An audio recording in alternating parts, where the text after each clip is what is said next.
Hello everyone, welcome to What If Issei and Rias Died Fighting Trihexa and Went Back in Time Part 11. Before we start, please go support Nico FS 2000 for writing that awesome fanfic. Now let's begin. This is the translated version I made. There will be some wrong he or she calling here because it's translated, so let me clear this. Issei is a male in this story. S3 Chapter 1. Returning to normality. 2 days later, Issei's room. 2 days passed in which Issei and Gabriel were pleasing each other. Gabriel was a pure being, however he turned out to have a voracious appetite for Hex, and if we add to that the millennia of abstinence he had for being an angel, led to this result. Since the couple did not leave the room for 2 days, without realizing how much time had passed, well, currently Issei and Gabriel were in bed curled up, hugging and with their legs intertwined. This remained like that for a few minutes, until Issei began to open his eyes. He blinked a couple of times, then he took one of his hands to rub them, and looked down, seeing his treasure. His angel sleeping peacefully while he hugged him tightly. The brunette began to remember what happened between them, and he couldn't help but smile widely, and hugged Seraphim tightly with his left arm, and caressed her hair with his right hand, finishing by giving her a kiss on her head. "My angel, my love, you are so wonderful," Issei whispered, exuding love and affection in every word. "I love you," she said while continuing to caress her hair. "I love you too," Gabriel's voice was heard, surprising Issei, since he thought she was still asleep. The blonde slowly raised her head and looked at the brunette with a smile. "Good morning, my king," Sarah said affectionately. Then kiss Issei, transmitting all his feelings. "Good morning," Issei said, smiling at his now wife, if the red dragon mark on her arm said anything to go by. "That was incredible, Ice-kun, without a doubt the best moment of my life," Seraphim spoke lovingly. "I have nothing to object to," the brunette replied, smiling. "You know," Issei said before turning Gabriel over, leaving him on top of her, surprising her a little. "I know I said that I don't have favorites among you, and I love you both. All equally, but after last night I can't help but favor you," said the brunette, and then kissed the blonde on the lips, transmitting all his feelings. "Yufufu, you know that you can use me as your toy whenever you want. This body belongs only to you," Gabriel responded, smiling as he ran one of his hands sensually over his figure, while with the other he kept Issei hugged by the neck. He was gawking at the slender body of the Seraphim, who from one moment to the next raised his head, placing it close to the honey-eyed's ear, "And that will be for all eternity," whispered in a suggestive tone, and then bit his ear. Before returning to his place and looking into Issei's eyes, which were slanted. "Oh really?" Issei asked in a dangerous tone. The blonde just nodded. "Then I'll enjoy my toy," the brunette said, smiling widely, and then pounced on the Seraphim and started kissing her neck. "Yes, use me, just like you were doing until a few hours ago," Gabriel said with a moan. His body was very sensitive, and what to say after those words, they both gave themselves over to love and lust again. After their act of love, the two were lying on the bed hugging each other. "We should go to breakfast before the others worry," Issei said calmly to his slender angel. "I agree," said the blonde, so they both got up, got dressed and decided to go down to have breakfast. Living room. All the girls were sitting at the table having breakfast peacefully, until they all noticed that Issei and Gabriel were coming down the stairs. Ara, here come the lovebirds," Akeno said with fun. "Until they finally deigned to come down," Rainer said with annoyance in his voice, which made the couple strange. "Issei, hurry up and have breakfast because we will be late to the academy," said Rias with a sigh. "Academy?" Issei asked, confused. "What day do you think it is today, Ai-sama?" Ravel asked with a frown. Saturday," said the brunette unsurely. "Today is Monday," Ice-kun said nervously. "You were in that room for 2 days," Zenobia continued with a neutral face, surprising the newly arrived couple. They both said, and then looked at each other's faces. They both had a slight blush on their cheeks, then they looked at the girls again. "I don't regret anything," they both said in unison, taking a drop off more than one. "I-san and Gabriel-san alone for 2 days," Asia whispered with a blush. Perverted senpai Kaneko said in the same tone, although Issei could hear them getting a little nervous. "Yufufu, who would have thought that the purest seraph in heaven would have so much resistance," said Tiamat, amused, trying to annoy the blonde. It's not that, it's just that," Gabriel stammered, blushing and taking a shy attitude, but Issei hugged her to calm her down, managing to do it. "It's not fair," Seraphol spoke, pouting. "You were spoiling her for 2 days. I think I deserve compensation," the pigtailed Mayu said, grumbling. "Seraphol-sama, it is not proper to act that way, act like someone," according to Yukiara said, scolding the black-haired girl. "Besides, Seraphol, you had him for longer, and I even know that he pampers you a lot. I think this is fair," Gabriel spoke, smiling. The Mayu did not respond, she just looked away, not being able to refute the angel. "Has something happened these days?" Issei asked the girls. "Well, Penemu moved here," said Rias, so Issei looked at the cadre, smiling affectionately at her. "I see you've been busy these days, Ice-kun," said the black-haired girl, returning the smile, so the honey-eyed boy just scratched his head nervously. "He's having breakfast," said Rias, so that the brunette wakes up. He nodded quickly before passing by and kissing all the girls, giving him a good morning kiss while Gabriel sat down, but when he reached Penemu, when he separated from the kiss, he hugged him and brought his mouth closer. In your ear. You're so bad Ice-kun, marking Gabriel, I guess you'll have to reward me tonight, Yufufufu Penemu whispered in a lustful tone that made Issei's instincts unleash, but he managed to contain himself. Take it for granted, Issei responded, smiling at the cadre, and then sat down in one of the chairs. He immediately saw that a black-haired loli sat on her lap. Office, the brunette said, looking at the dragon. I hope you don't mind me sitting here, Ice, said the black-haired girl with her usual monotone, receiving a look from Kaneko and Ravel, but they didn't say anything, they didn't want to be the target of the dragon goddess. Of course not, Issei said smiling as he caressed Office's head, who snuggled closer to Issei. I guess the dragon goddess Sama is back, he whispered with a nostalgic tone, making an imperceptible smile appear on said dragon. Then from the exchange of the two dragons Issei breakfasts quietly and then heads to the academy with the girls. Streets of Kuo. The entire Gremory and Seraphol group were arriving at the academy when they crossed paths with Murayama and Caddis. Good morning Ice-kun, girls, the brunette greeted happily, approaching the group. Good morning, the pink-haired girl greeted politely. Good morning Murayama, Caddis Issei greeted both girls. Good morning, the girls greeted, smiling. How have you been these days? Asked Murayama. We had a good time, you can say that everything returned to normal, Rias responded with a smile. How are you after all the display the other day? The redhead asked curiously. Calmer, we must admit that after the meeting we were a little nervous and upset, but these days helped to calm us down. This time it was Caddis who spoke, upon hearing her everyone nodded. And you're Gasper-kun, how do you feel? Murayama asked the half-vampire softly. I'm fine, I feel a little more sure of myself, Gasper said in a strong tone although trembling slightly. Issei, noticing this, deigned to speak. Gasper, don't be afraid, there is nothing to fear, Issei said in a comforting tone. Yes, senpai said the white-haired man, making everyone smile. By the way, girls, now we are heading to the club, I would like you to accompany us, Rias said to the two girls. Very good Rias senpai, Murayama and Caddis responded in unison. Time after a cult club. The group of boys opened the door of the club and entered to find a surprise. They finally arrive, I thought they wouldn't come, said Azazel, sitting in Ria's chair behind the desk. Azazel, everyone said looking at the governor of the fallen angels. I'm sorry but Ice was busy with a certain angel, and it took us longer than it should, said Rias with a smile, knowing that this was the man's weak point, who looked at the brunette with bloodshot eyes, so that he could give him a moment. Another the Pellibicular appears in front of Issei on his knees, surprising the majority. Please teach me all your wisdom with women, oh great lord, Sama said Azazel raising his head showing how he was shedding tears of blood. This scene brought a drop of sweat to everyone. I see that they have already met, a voice spoke, everyone turned around and saw Sona and her entourage enter. Upon seeing this, Azazel stood up and wiped his tears. Well, why is Azazel here, Sona? Rias asked following the show. You should know that, right?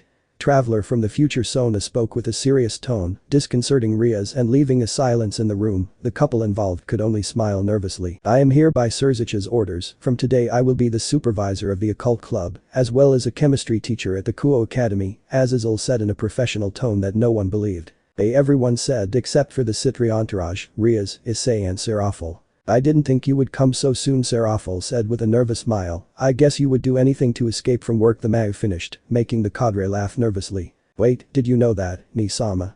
I thought only Surzich's Sama knows, Sona asked, looking at her sister. Of course I knew it, after all I am the new social teacher and supervisor of the student council, although my teaching hours will be reduced, since I do have work to do and more so these days, the pigtailed mag spoke, smiling at him.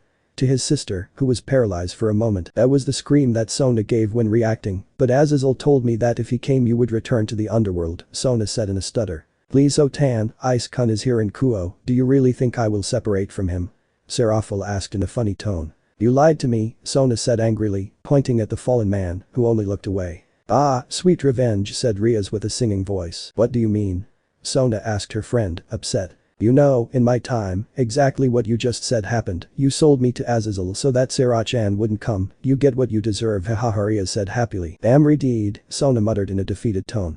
By the way, Murayama, Caddis, Rias called, capturing the attention of everyone who was watching the scene unfold in front of them. Yes, Rias senpai, said Murayama, so that the redeed could continue. Now that they know about the supernatural, they will have to join the occult club. They can continue going to the kendo club, but they will have to dedicate less time and more time to the occult, Rias reported with a tone that left no room for protest. We understand, said both girls, accepting the terms. Well, it's time for you to go to class, said Azazel, to which all the teenagers nodded and retired to their respective classrooms. Time after Issei's classroom, all the second-year students were waiting for their teacher when Azazel entered the classroom. "Well guys, I am the great Azazel, his new chemistry teacher." The fallen man introduced himself with a proud voice. The only thing the cadre received was that his new students looked at him with a wooden face. Same time all at Rias. Something similar to what was happening in Issei's classroom was happening in the Retid's classroom. "I'm Seraphil, your new social teacher, you can call me Sarah," Seraphil said with her magical girl outfit, while she made a pose earning the embarrassed look of her sister and lascivious looks from the men.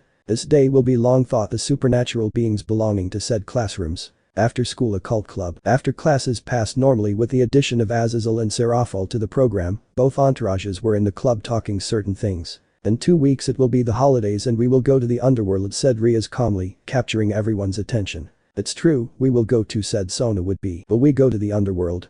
Asia asked timidly. "If so, we will visit my parents and train. It is also the meeting of the young demons," Rias explained to everyone in general. "And I am the one who will be in charge of his training," Azazel spoke, smiling. "Will you train us, Azazel-sama?" Rainer asked with doubt. "That's right, I will help you improve your combat style. It is also true that Surziches asked me, since I am the greatest connoisseur of sacred gears." Currently the cadre responded, so everyone nodded. "By the way, Saji, today we will leave to Grigori, and I will give you the other sacred gears from Vitra. We will train in controlling your power in these 2 weeks before your trip to the underworld." Azazel spoke again, receiving a nod from the blonde. "I guess you wouldn't mind if I left you supervision for 2 weeks, right, Seraphil?" asked a Pellibicular looking at the Mau. "It doesn't matter," he replied, shrugging his shoulders. "That's what Rias wanted to talk about," Sona said, drawing the Retid's attention. "I needed you to lend me Issei-kun in Saji's absence," the black-haired girl asked, looking at the brunette. "I have no problem," Rias responded calmly. "Me neither, help them," Issei said, smiling, for which Sona was grateful. "I'll entrust you to my fellow Haidu," said Saji, smiling. "Take it for granted," the brunette replied. "By the way, Murayama and Caddis, you will also go to the underworld. The time has come for you to fully immerse yourself in the supernatural world," Rias said in a serious tone, taking them off guard. "Hey, it's okay," both girls responded in a nervous tone, after which they spent a few moments in silence. "Without further ado, we retired to do our activities," said Sona, and then headed to the door of the club. "See you, Sona," the Retid greeted before her friend left the club. "Well, we also have our activities to do," said Rias, standing up. "Hi," everyone said, starting to do their club activities. S3 Chapter 2.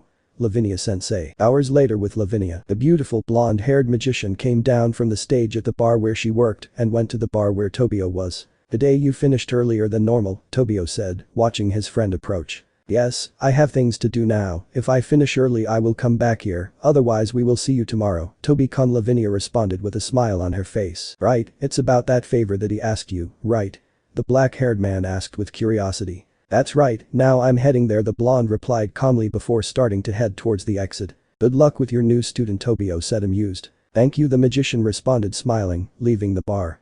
It turns out that the matter that Lavinia had to attend to was the training of one of Issei's future pieces, being a favor requested by him, so the blonde agreed to help her boyfriend with pleasure. The specific piece I had to train was Caddis, who despite being a talented swordsman and not wearing any sacred gear, did have a large magical reserve, and that made her a good combatant for both support and attack, making her able to compete between her magical and sword attacks. That is why a few weeks ago Lavinia began to train her, and now leaving the bar where she worked, she was going to meet said girl, where they always did. Spending a few minutes the blonde was she entered the Kuo forests and came to a clearing where there was still no one. She had chosen this place because they were far from the civilian population and they could cause all the damage they wanted.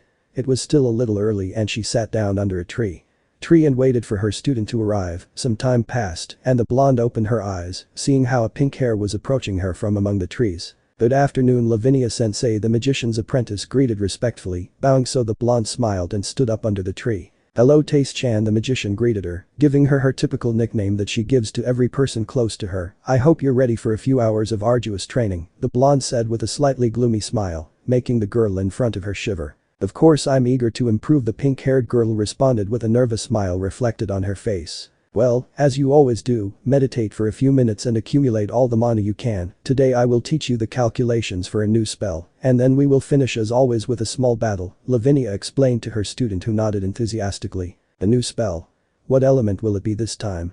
Caddis asked, looking at the magician. "Wind, it will be a good combination for one of your fire spells," the blonde responded, smiling, since she specialized in ice spells, which were the ones she used the most in a battle, since it was the element of her sacred gear. "No. It meant that she did not know spells of other elements. No, in fact she knew of several elements. She was a full-fledged magician. Not for nothing were they, along with LeFay, considered one of the most powerful magicians in the supernatural world. Well underway. The train, said the blonde with a severe tone, to which the pink-haired girl nodded and sat on the grass and closed her eyes, beginning to meditate. Lavinia saw this with pleasure.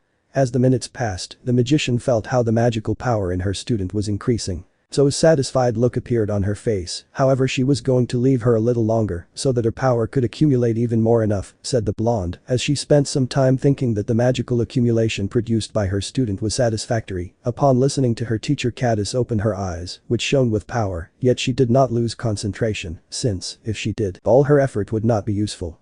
Looking at Lavinia, the pink-haired woman stood up. Very good, look closely.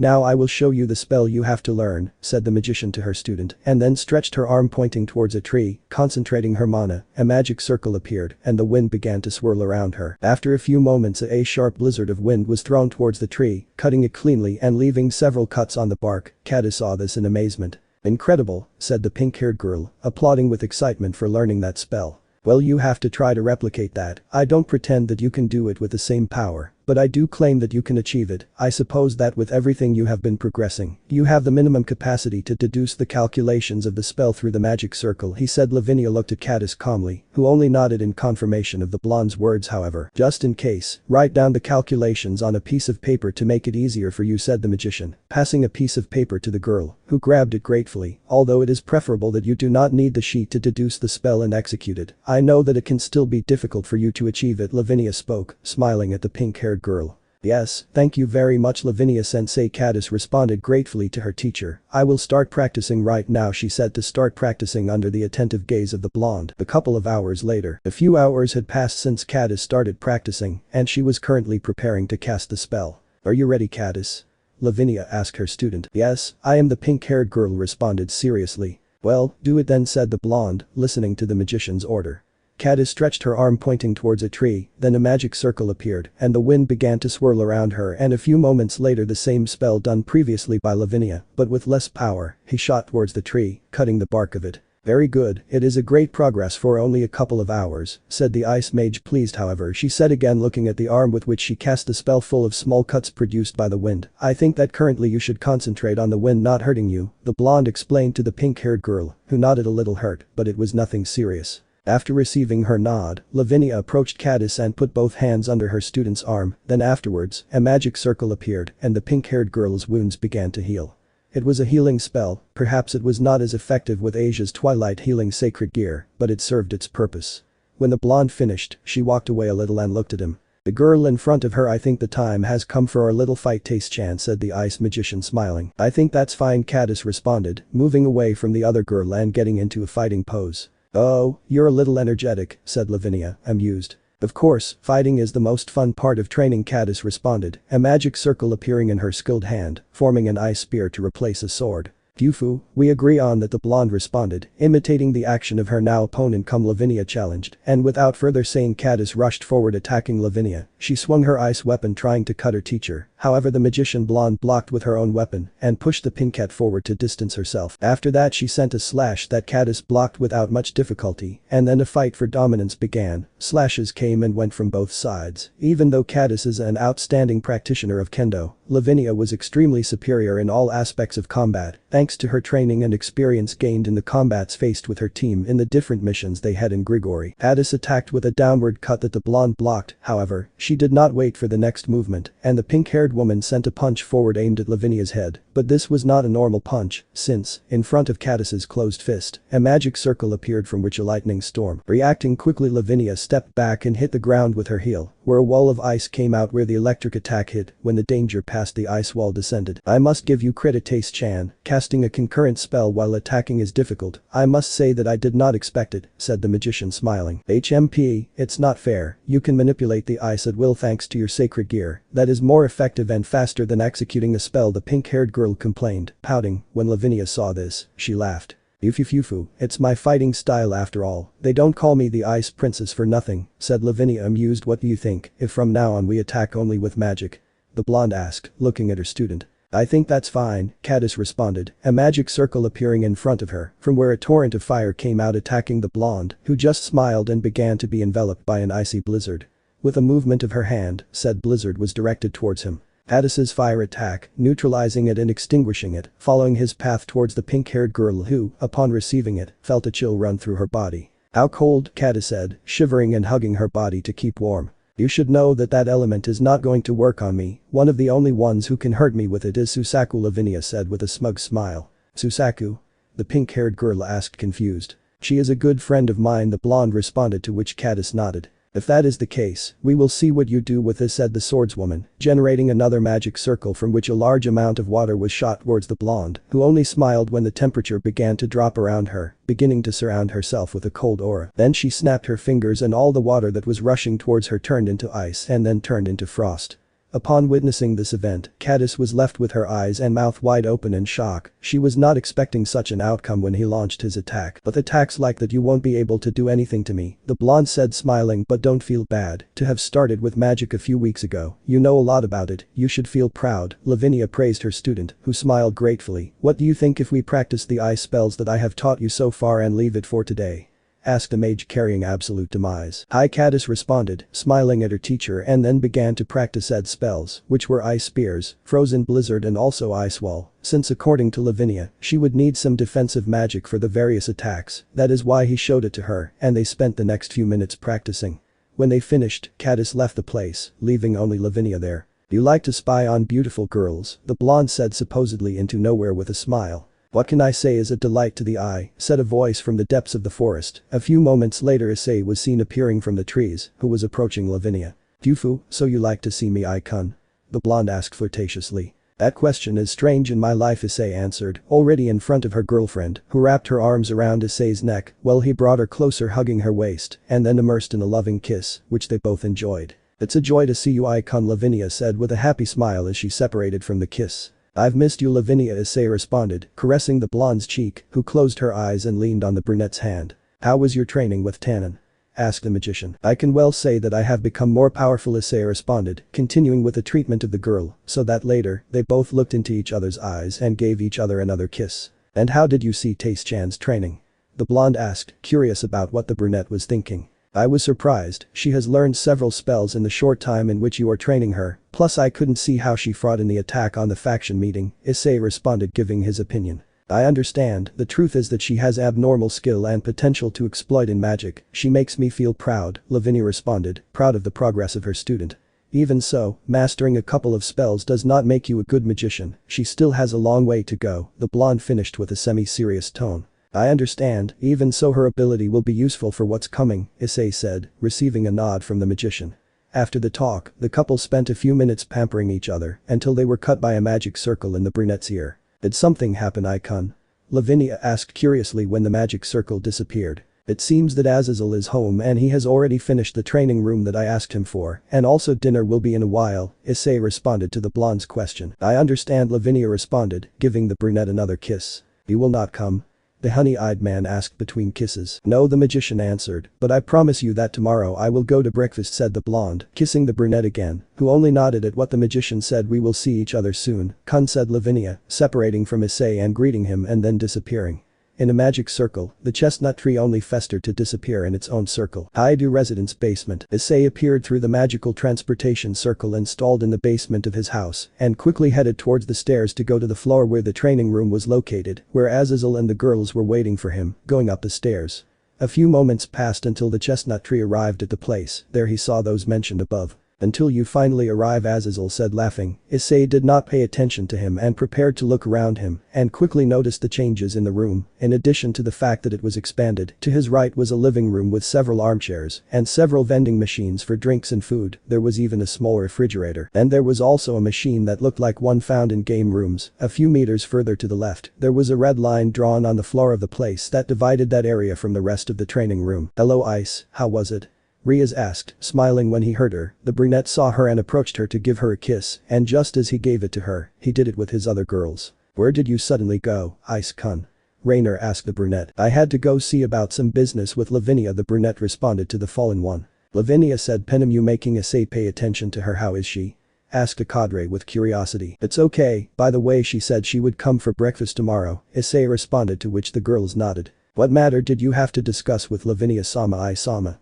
Ravel asked with interest. I wanted to know about Cadis's training, from what I was seeing she will become an outstanding magician and swordsman, Issei replied. Well, she has an unusual magical reserve, she has a lot of potential, Akeno said with a matter-of-fact tone. She will be an important partner in future fights, said Zenobia with an excited tone. Let's not forget about Murayama, if she controls her sacred gear she will become powerful, Irina said, giving credit to the brunette. The brunette only nodded at the exorcist's words. Maybe they can stop ignoring me, Azazel said with an indignant tone. Oh, you were here, Issei said, smiling carelessly, pulling out a vein at the fallen man. By the way, where is Office? Asked a chestnut with interest in the dragon goddess. Your Office's voice was heard, and at the same time Issei felt weight on her shoulders as the dragon sat on them. Have you readjusted well, Office? The brunette asked the goddess on his shoulders. I did it, I have spent most of the time with Tiamat and Asia, in which I hope that Faye and Kuroka return, the little black-haired girl responded, since the magician and Nekomata were still with Vali. That's how it is? Asked the brunette looking at the dragon and the former nun, who only nodded. Well, I see it as something normal and logical that you spend your time with them, Office, said Issei, to which the dragon nodded in agreement. I could understand it in my case, since we belong to the same race, but why is it normal with Asia-chan? Tiamat asked curiously. Well, she is a dragon tamer after all. The one who answered the dragon's question was Rias, surprising some and confusing others. Dragon tamer? Kiara asked without understanding. That interests me, Azazel said with bright eyes that surely did not bring anything good. What do you mean by that, Rias Butchu? Asia asked, making a confused expression on her face, something that seemed cute to say. You see, Asia, maybe you haven't realized it, but you have a great affinity with dragons. Rasei is an example, Issei explained to the blonde who was listening to him attentively like the others. Issei is another example, Yufufu said, Rias laughing, causing the aforementioned to look the other way. Maybe he won't admit it, but he has always had a weakness for you and has given you preference many times. Rias continued speaking, burying Issei more with each word, so everyone looked at him. That's true, Ai-san? Asia asked with bright eyes, receiving a nod from the brunette, causing the blonde to smile widely. And in my case, although it seems to you that we have known each other for a couple of days, I have already known you for several months, and we get along very well, and I even gave you my blessing, so that your ability has more effectiveness on us, Office said, so the majority saw her with surprise, and thus smiled at the dragon goddess with happiness. You're great, Asia-chan, Gabriel said with a loving smile directed toward the former nun. Look, a dragon tamer, Serafal said with amazement. By the way, how did they find out about that? The Mayu asked with curiosity, capturing the attention of the others. Azazel found out, Issei replied calmly.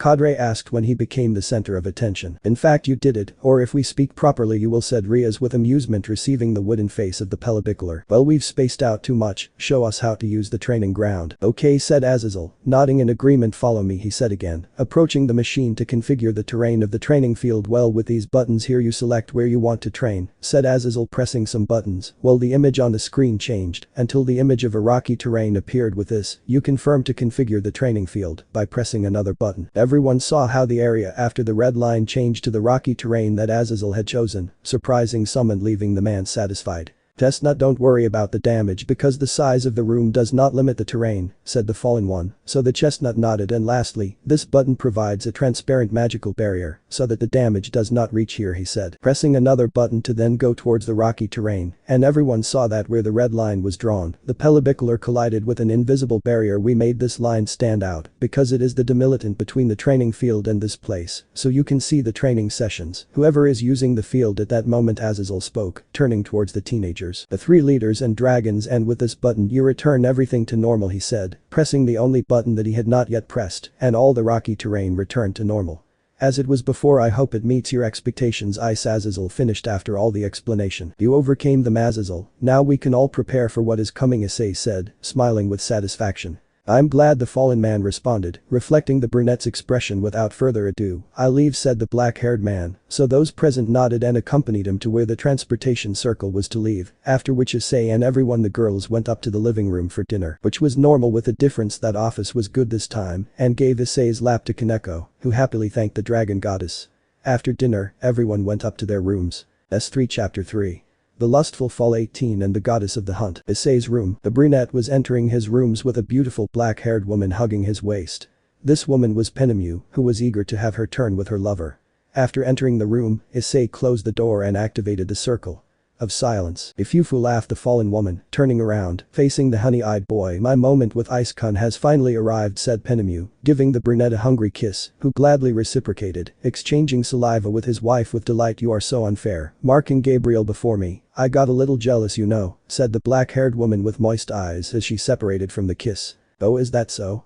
Issei asked, smiling ironically. Don't worry, Nemu-chan, I will reward you very well, and I will not hold back on anything, said the brunette, passionately kissing the cadre and lifting her by her legs, which caused the black-haired girl to wrap them around her waist, carrying her towards the bed and laying her on it. Lemon skipped. Please read it on website. Guo Murayama house room. Murayama's day was quite interesting, finally joining the occult club with her friend Caddis. That put her in a very good mood, since she would be closer to Issei. Although she did not want to admit it, she liked him. After her work in the club had its hours of training with Kiba. Normally Caddis would accompany her since they were both swordsmen and learned a lot from the Gremory Knight, but it was her turn to magical training. After that she returned home, showered, ate, and currently we are with her resting peacefully in her room. But that does not interest us at the moment. What matters is what is happening in her subconscious. Murayama's subconscious. The brunette opened her eyes and found in her mental space a forest full of trees.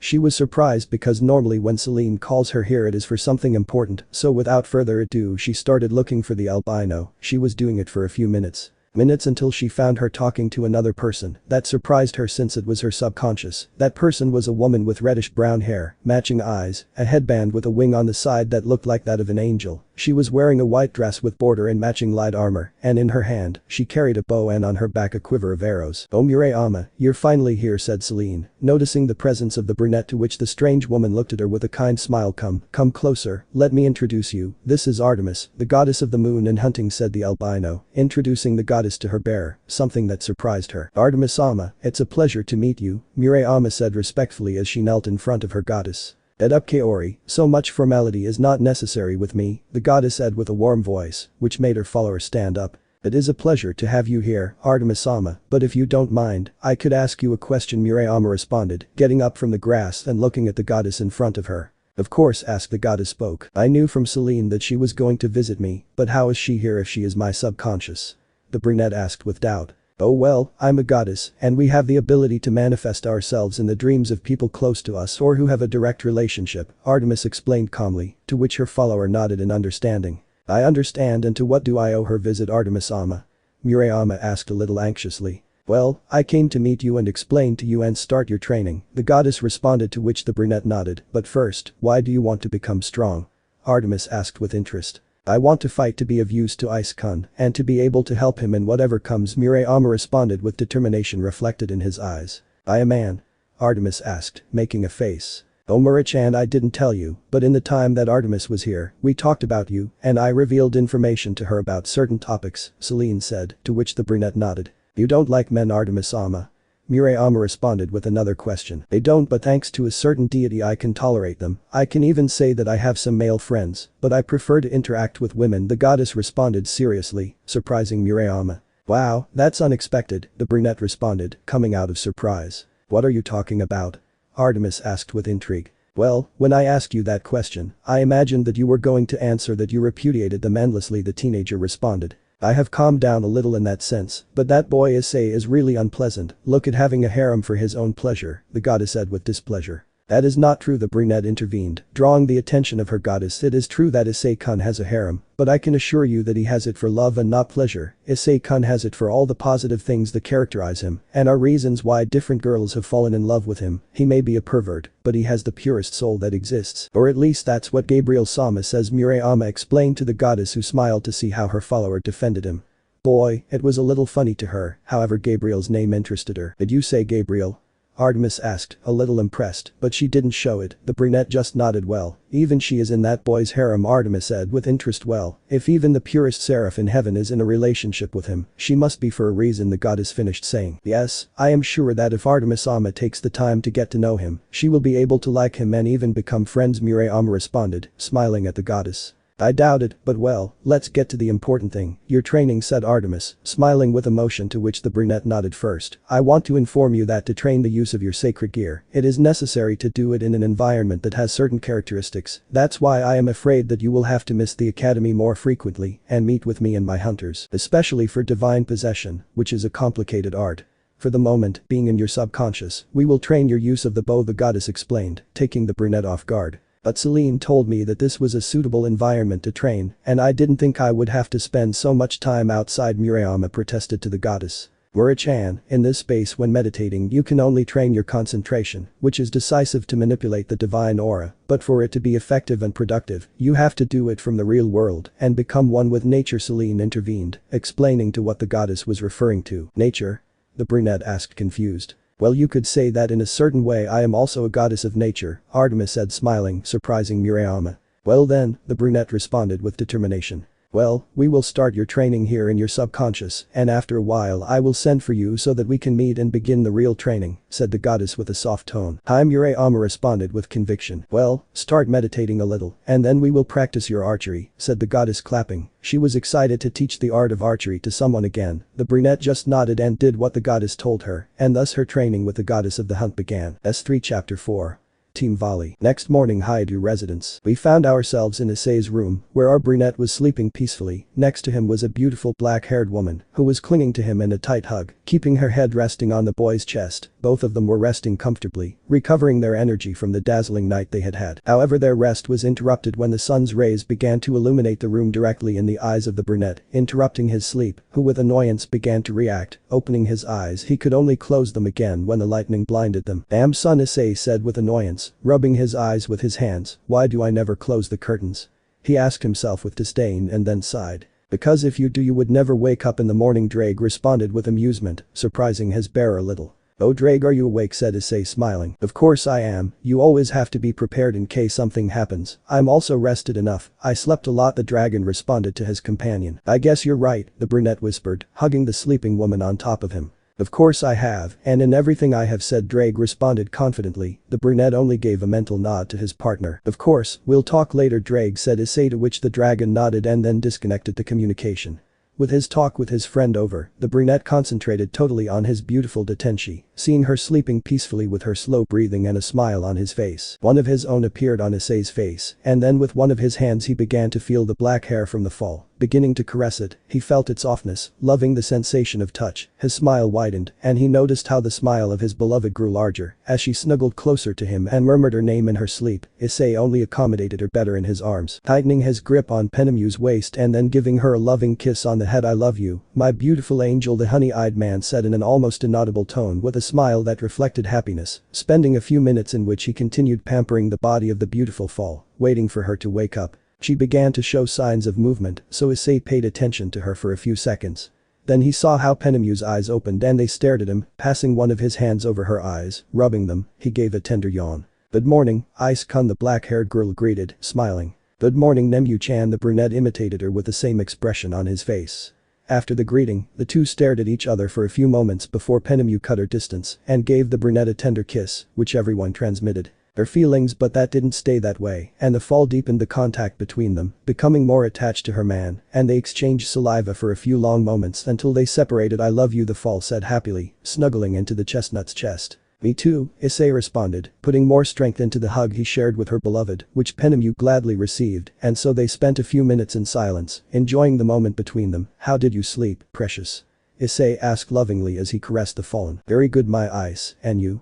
Penemu asked with an affectionate tone. Wonderful, my beautiful angel, Issei responded affectionately with a smile on his face, which made the fall's heart beat harder. I'm happy, Ice-kun, said the black-haired woman with a smile, shortening the distance she had with the brunette, planting another passionate kiss, which Issei received with pleasure, beginning to exchange saliva with his wife, spending a few minutes in said activity until they ran out of air. And they had to separate. Last night was so incredible, Ice-kun, you made me feel in the clouds, Cadre said in a suggestive tone in the chestnut's ear, which made her instincts activate, taking the fall off guard and turning her around.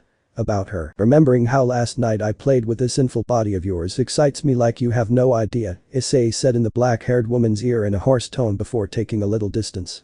Upon listening to her man, Penemu's eyes shone with pure lust. Yufufufu, and tell me, Ice-kun, do you want to continue playing with my body? Penemu asked with a smile that denoted pure sensuality as she wrapped her arms around her man's neck. Upon hearing what the fallen man said, Issei did not respond, but a smile appeared on his face, and without warning the brunette began to enthusiastically kiss the man. Neck of the fall, who gladly received it. I'll take that as a yes, said the black-haired girl with a smile, while she attached Issei more to her body, to which the brunette began to spread kisses all over the body of the beautiful Detenshi, until he arrived. To her breasts, stopping there, placing one in her mouth and playing with the other in her hand. Ice continues. She moaned with pleasure as she fell, so Issei did not hesitate and continued with his game. Then he continued down Penemu's body too, then having their morning together. After having their moment, the couple was hugging in bed with the fall attached to Issei's chest, listening to his heartbeat. Ugh, that was so good, Penemu said with a smile. It was, Issei responded with the same expression on her face. What do you think if we go down to have breakfast? The brunette asked the woman, who smiled nervously when she heard him. Ice-kun, why don't you go down and tell Asia-chan to come, Penemu said with the same smile, to which Issei got worried and laid the fallen girl down on the bed, looking at her attentively. What do you mean? Did something happen to you? Issei asked with concern. Don't worry, it's just that last night's intensive game left my hips numb, the foal responded in a relaxing tone, so that the brunette could calm down. And then why did you allow me to have that round now? Issei asked, looking at his wife, who smiled. Can I say no to my man? Penemu answered, asking him another question with an ironic smile on her face. You shouldn't have challenged my clones last night, Issei said with a haughty smile on his face. Don't believe too much, Penemu responded to her chestnut. What can I say? Issei said with the same smile. Yes, now go to Asia, said the fall with authority. Right away, Issei responded before she left the room, leaving a thoughtful Penemu. It seems that we have made Ice-kun's ego increase, and the more we are it will be greater, said the fall in his thoughts before sighing. I guess a little ego can't be so bad, after all it's still that humble and benevolent person who cares about others, said Penemu, finishing her train of thoughts. In the living room, at the table, all the girls who were at the residence with the brunette's parents were having breakfast, waiting for Issei and Penemu to come down. They were all chatting pleasantly when the doorbell rang. Ara, that must be Lavinia, Keno said with her typical tone. Oh, Lavinia-chan is coming, Miki said happily. I'll open it, Okasama, Ria said, smiling at Haidu, to which she nodded, and the Redeed got up from the table to go to the door. When he was there, he opened it, seeing the blonde-haired woman on the other side. Oh, hello Rias, how have you been? The magician asked, smiling. Good, and you? Rias responded in the same way. Very well, in fact, said Lavinia, to which the Redeed nodded. Come in, we're having breakfast, the demon said kindly, giving way to her sister to come in, who did so with a smile. Hello everyone, Lavinia greeted happily as she entered the residence, to which everyone returned the greeting. It's been a few days since you came, Lavinia-chan, Miki said, smiling at one of her daughters-in-law. It's like that, Okasama, the magician responded while she sat in one of the empty places, and Rias returned to hers. Although that will no longer be the case, the blonde said again, missing those present. What do you mean? Zenobia asked a question that invaded everyone. Well, I'm thinking about moving here to be closer to Icon, will that be possible, Okasama, Odo-sama? Lavinia responded, surprising those present. That was what came out of the majority's mouths, while Rias looked at the blonde with a smile. Oof. Rainer asked with an annoyed tone. She was jealous by nature, and even more so if it was Issei. It's nothing that some time alone with the brunette wouldn't fix. Lavinia only nodded to her sister's question. TSK, who cares, it's not something that can be avoided, said the black-haired girl, looking away, making some of the girls laugh at her attitude. We will gladly accept you, Miki said with Goro nodding in agreement. Thank you very much, the magician smiled gratefully. And where are Penemu and Ice-kun? Lavinia asked, noticing the absence of both. Oh, they're still in the room, Irinia responded in a nervous tone with a small blush. Ifufu, yesterday it was Miss Grigori's turn, said Serafo, laughing a little. I understand, the blonde responded, smiling amused. After that interaction, the magician's attention was diverted to the demon Iligo's Kiara-chan, the magician called the orange-haired girl who looked at her. Yes, Lavinia-san, said the red-eyed girl so that the blonde could continue. How are you going with your magical training? I understand that Fei-chan is training you, she asked, interested. Well, even if the Fae is not here at the moment, Tiamat-sensei makes me complete all the exercises that he left me, the demon responded. Is that so? Asked the magician, looking at the dragon. I am training her to the maximum so that she becomes powerful, and it is something she has to do. She puts a lot of effort, Tiamat said, looking at her student, who smiled at Lavinia, who nodded. Passing a few moments, Issei was seen going down the stairs with Office on his shoulders, this strange to those present. What is Office doing with you? Rias asked, confused. Well, she was waiting for me at the door of my room before the exchange of words. Office only moved her legs, sitting on the chestnut's shoulders. Where is Penemu-sama, I-sama? Ravel asked suspiciously. Well, Issei said a little awkwardly. What happened to my sister Ice-kun? Gabriel asked with concern, to which he looked at Asia. Asia, I need you to go and cure Penemu, Issei said in a serious tone, disconcerting those present. Yes, I-san, but what happened to her? Asked a former nun with curiosity like everyone else. Well, said Issei, changing her attitude as she looked away, her hips are numb from last night, that's why she needs you Asia, said the brunette shyly while she scratched her head. Was all the girls could say while furious blushes appeared on their faces. But what did you do? They all shouted, blushing at the brunette, who jumped a little from the sudden shout while his parents laughed. Asia, can you go see her? Issei asked, to which the blonde nodded, still with her blush, and ran up the stairs. Before this Issei prepared to greet all of her girls. So you came, Lavinia-chan, Issei said, being the last one who greeted. I told you I would come, didn't I?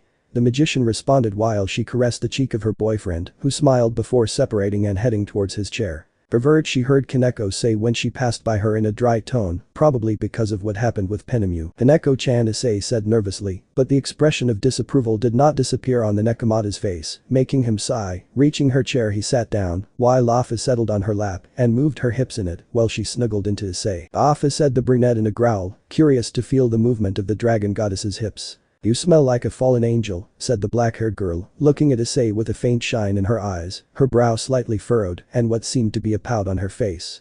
When she saw that expression on the expressionless dragon, Issei melted and a blush appeared in her face and hugged her tightly. You look so cute with that expression, said the brunette with the tone of a child. This exchange surprised those who were at the table. Oh, maybe Office Rias thought, smiling as he saw how the dragon goddess hugged the brunette back, staying like that for a few seconds until they separated. Meanwhile, Issei's room. Asia entered the brunette's room and saw Penemu lying on the bed. Penemu-sama, said the blonde, drawing the attention of the fall. Oh, Asia-chan, thank you for coming, Penemu said, smiling at the ex-nun. You're welcome, Penemu-sama, that's what I'm here for, Asia responded, smiling tenderly as she climbed onto the bed. Allow me to heal her, the blonde said again, appearing her twilight healing, so that she could then begin to cure the discomfort in her hips from the fall. What was it that Penemu-sama left her like this? The blonde asked nervously as a blush appeared on her face and she got out of bed. Yufufufu, let's say that ice-kun hit me hard and strong, the black-haired girl responded, laughing, remembering her night with Issei, while her mobility returned to normal.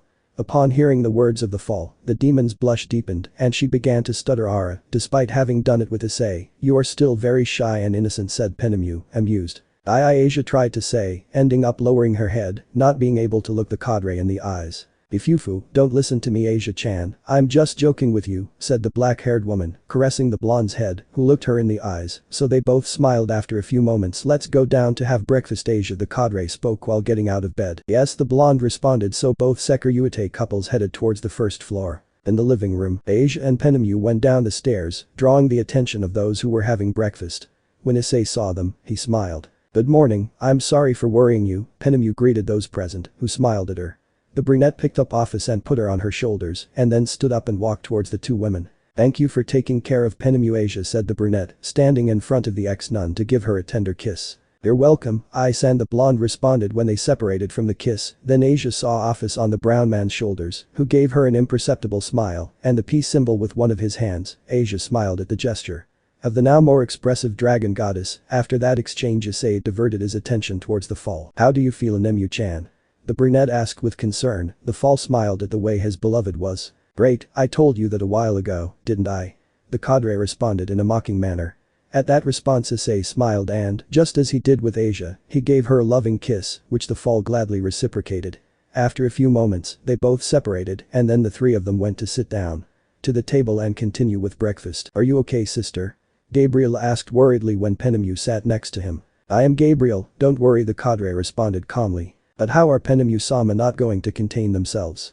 Rainer spoke, getting into the conversation. Ifufu, I don't regret anything, last night was incredible, Penemu replied, smiling mischievously as she looked at Issei. Ifufu, and when the grandchildren are there, Miki asked with enthusiasm. Hasan, this is not the time for that, Issei shouted at her mother, while the girls blushed at what was mentioned. Changing the subject, Rias spoke while coughing to calm the atmosphere. When are you planning to move, Lavinia? The redeed asked the magician. I think these days I'll bring my things here, answered the blonde while she drank some juice. Will you move, Lavinia-chan? Issei asked curiously, looking at one of his women, who nodded in affirmation. I want to be closer to you, said the magician, smiling. My queen seems perfect to me, Issei responded to the magician, smiling lovingly at her. Since we are talking about moving, I would like to ask for permission, Okasama, Odo-sama, Rias spoke, looking at his parents-in-law. And what would that be, Rias-chan? Miki asked, looking at the redeed with intrigue. I want Murayama and Caddis to also move in with us, said the blue-eyed girl, surprising most of the girls. Too. Kiara asked the redeed demon. Why should they come to live here? Rainer asked, frowning. I think that makes sense, Rias-sama, Ravel said thoughtfully. The Redeed nodded. You can give your reasons, Rias, Akeno said, looking at her friend. Well, it is a fact that all of us are living in this house as a family, being the women of ice. I also think that there is an environment here that will be beneficial for them. If something happens, we will all be together in the same place. 2. They could continue with their training here, since the training area is already finished, and if we add to that one is Issei's servant and the other is in training for it, sooner or later they will have to move, the Redeed explained to the girls, who thought on his words for a few moments before nodding in agreement. I agree, Irina said, so her ecclesiastical sisters, Zenobia and Asia, nodded in the same way. I see the point you're getting at, Tiamat said with everyone else nodding. We would be delighted, Rias-chan, Miki said with her husband nodding in agreement. You handled it well, Rias said, Issei from his mental connection. Thank you, Ice, the Redeed replied, smiling. Then everything is settled. Today I will let you know, the Gremory spoke, satisfied. I have to talk something with you, Ice-chan, Serafol said with a slightly serious tone. It would? Asked the chestnut tree, changing the atmosphere in the place. Tomorrow we will have a meeting with Surziches to discuss certain matters that concern you, and you will have to attend, informed a black-haired girl with pigtails, interesting the majority of those present. With Ani-sama?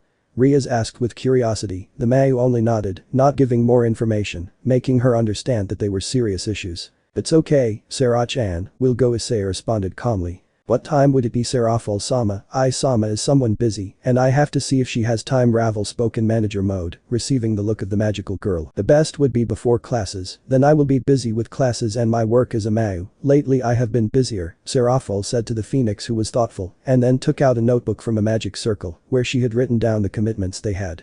Brown. I suppose she must be very busy with this incorporation of Asgard and the Yakes from the west to the alliance. The negotiations must not be easy, the brunette thought, looking at the Mayu carefully. I guess it's the best, said Ravel, nodding at the words of the black-haired girl with pigtails. Do you need Serafol-sama to accompany you?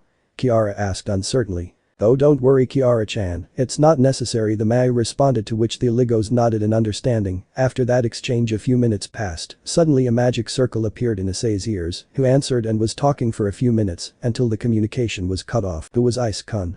Gabriel asked curiously. It was Lefay. Volley has already recovered, they will come this afternoon, Issei responded smiling. So some of the girls opened their eyes. So the bearer of Albion is already 100%, Tiamat said with a matter-of-fact tone. They did it pretty quickly, said Rias, a bit of skepticism in her voice. It was to be expected from my Ice's rivals, Inovia said proudly. The brunette only smiled at the comments, he was excited about their fight. Ifufu, I guess I'll have to come visit Virginia-kun, Lavinia said, laughing maliciously, making Issei shiver because of his beloved's laughter. I pity you, Volley, Issei thought, sweating at the attitude of his blonde partner. Ara, we will be waiting for you for the fight, Lavinia-chan, Akeno said amused. Don't join him, Akeno thought, Issei, now nervous about the attitude of his two women. Ifufu, do it because I won't miss it, Lavinia laughed, putting one of her fingers in her mouth. Seeing that expression, Issei's thoughts took a turn of 180 degrees. Damn, she looks so hexy, Issei thought with a blush appearing on her face, which Lavinia noticed and laughed even more. Ifufu, do you like what you see, Icon? Lavinia asked in a provocative tone, so the brunette only looked away. Ifufu, so shy, Lavinia said with grace, since Issei was anything but that. Well, let's continue having breakfast, we all have places to go, said Rias, smiling amused but still putting an end to Lavinia's little game. Everyone listened to her and finished with breakfast. Minutes later, the Haidu residence began to empty. Little by little, since each inhabitant had their own things to do, leaving only Office and Tiamat who were in charge of taking care of her. Guo Academy Occult Club. Upon arriving at the academy, the Gremory group headed to the club to prepare their activities and wait for classes to start, where we see a thoughtful Issei. Is something wrong, Isama? Kiara asked, a little worried as she sat on the brunette's legs, which were strangely unoccupied, and wrapped her arms around his neck. I notice you're distracted, said the orange-haired woman, smiling mischievously, beginning to move her hips in Issei's lap, clinging to him. Her voluptuous body to his, stimulating him. Upon noticing it, he looked at her and smiled. It's nothing, I was just thinking, Kiara-chan, Issei said, smiling as he hugged the demon's body and began to caress her back, beginning to descend until he reached the lower part of her, squeezing the girl's buttocks. Ah, Goshijin-sama is naughty, Iligo said heatedly in the chestnut's ear. Look who's talking, said the brunette, amused, raising one of his hands until he reached one of the demon's breasts, squeezing it. Oh, yes, Goshijin-sama, Kiara moaned in Issei's ear, sensually laying her head on the brunette's shoulder. Everything. This exchange between king and servant was seen by most of the girls, who had different reactions. What do you think you're doing at a time and place like this? Ravel shouted at the two involved with an embarrassed blush on her face. Ufufufu, jealous Ravel-chan? Kiara asked, looking at the phoenix with amusement. Of course not, the blonde-haired girl shouted at the orange-haired girl, who in response, looked at Issei again and gave him a long, heated kiss, which he gladly reciprocated. Kiara-chan is so daring, will I be able to join in? Akeno said amusingly. If only she were braver, Asia thought, looking at the scene sulking and with a pout on her face. Oh Michael-sama, please forgive these misguided souls, said Irinia, getting into her prayer pose. I think I'll have to put in more effort if I want to have Ice as children, Zenobia thought with conviction. Control your lust, Ice, we are in the academy, it is no place for that behavior, said Rias in a demanding tone, diverting her attention from the paperwork to look at the couple kissing passionately with a serious look. Hi, Issei said, smiling as he separated from the kiss, removing his hands from the girl's erogenous zones on him and then hugging her waist, clinging to her even more, while Kiara, far from listening to what Rias said, began to spread kisses around her chestnut neck. Or at least something like that would be what Roswis would say, Rias thought wistfully. That's why I have to take advantage while I'm gone, Issei responded to the Retied's thoughts. You say it as if you had enjoyed it with her, said Rias sarcastically. Ahaha, you're right, Issei spoke before the words of her fiancé. You know, I've missed her, the brunette said melancholy. It's almost time to meet I, said Rias, smiling as the mental conversation developed. Kiara continued spreading kisses on the brunette's neck, which he joined by kissing the girl's neck.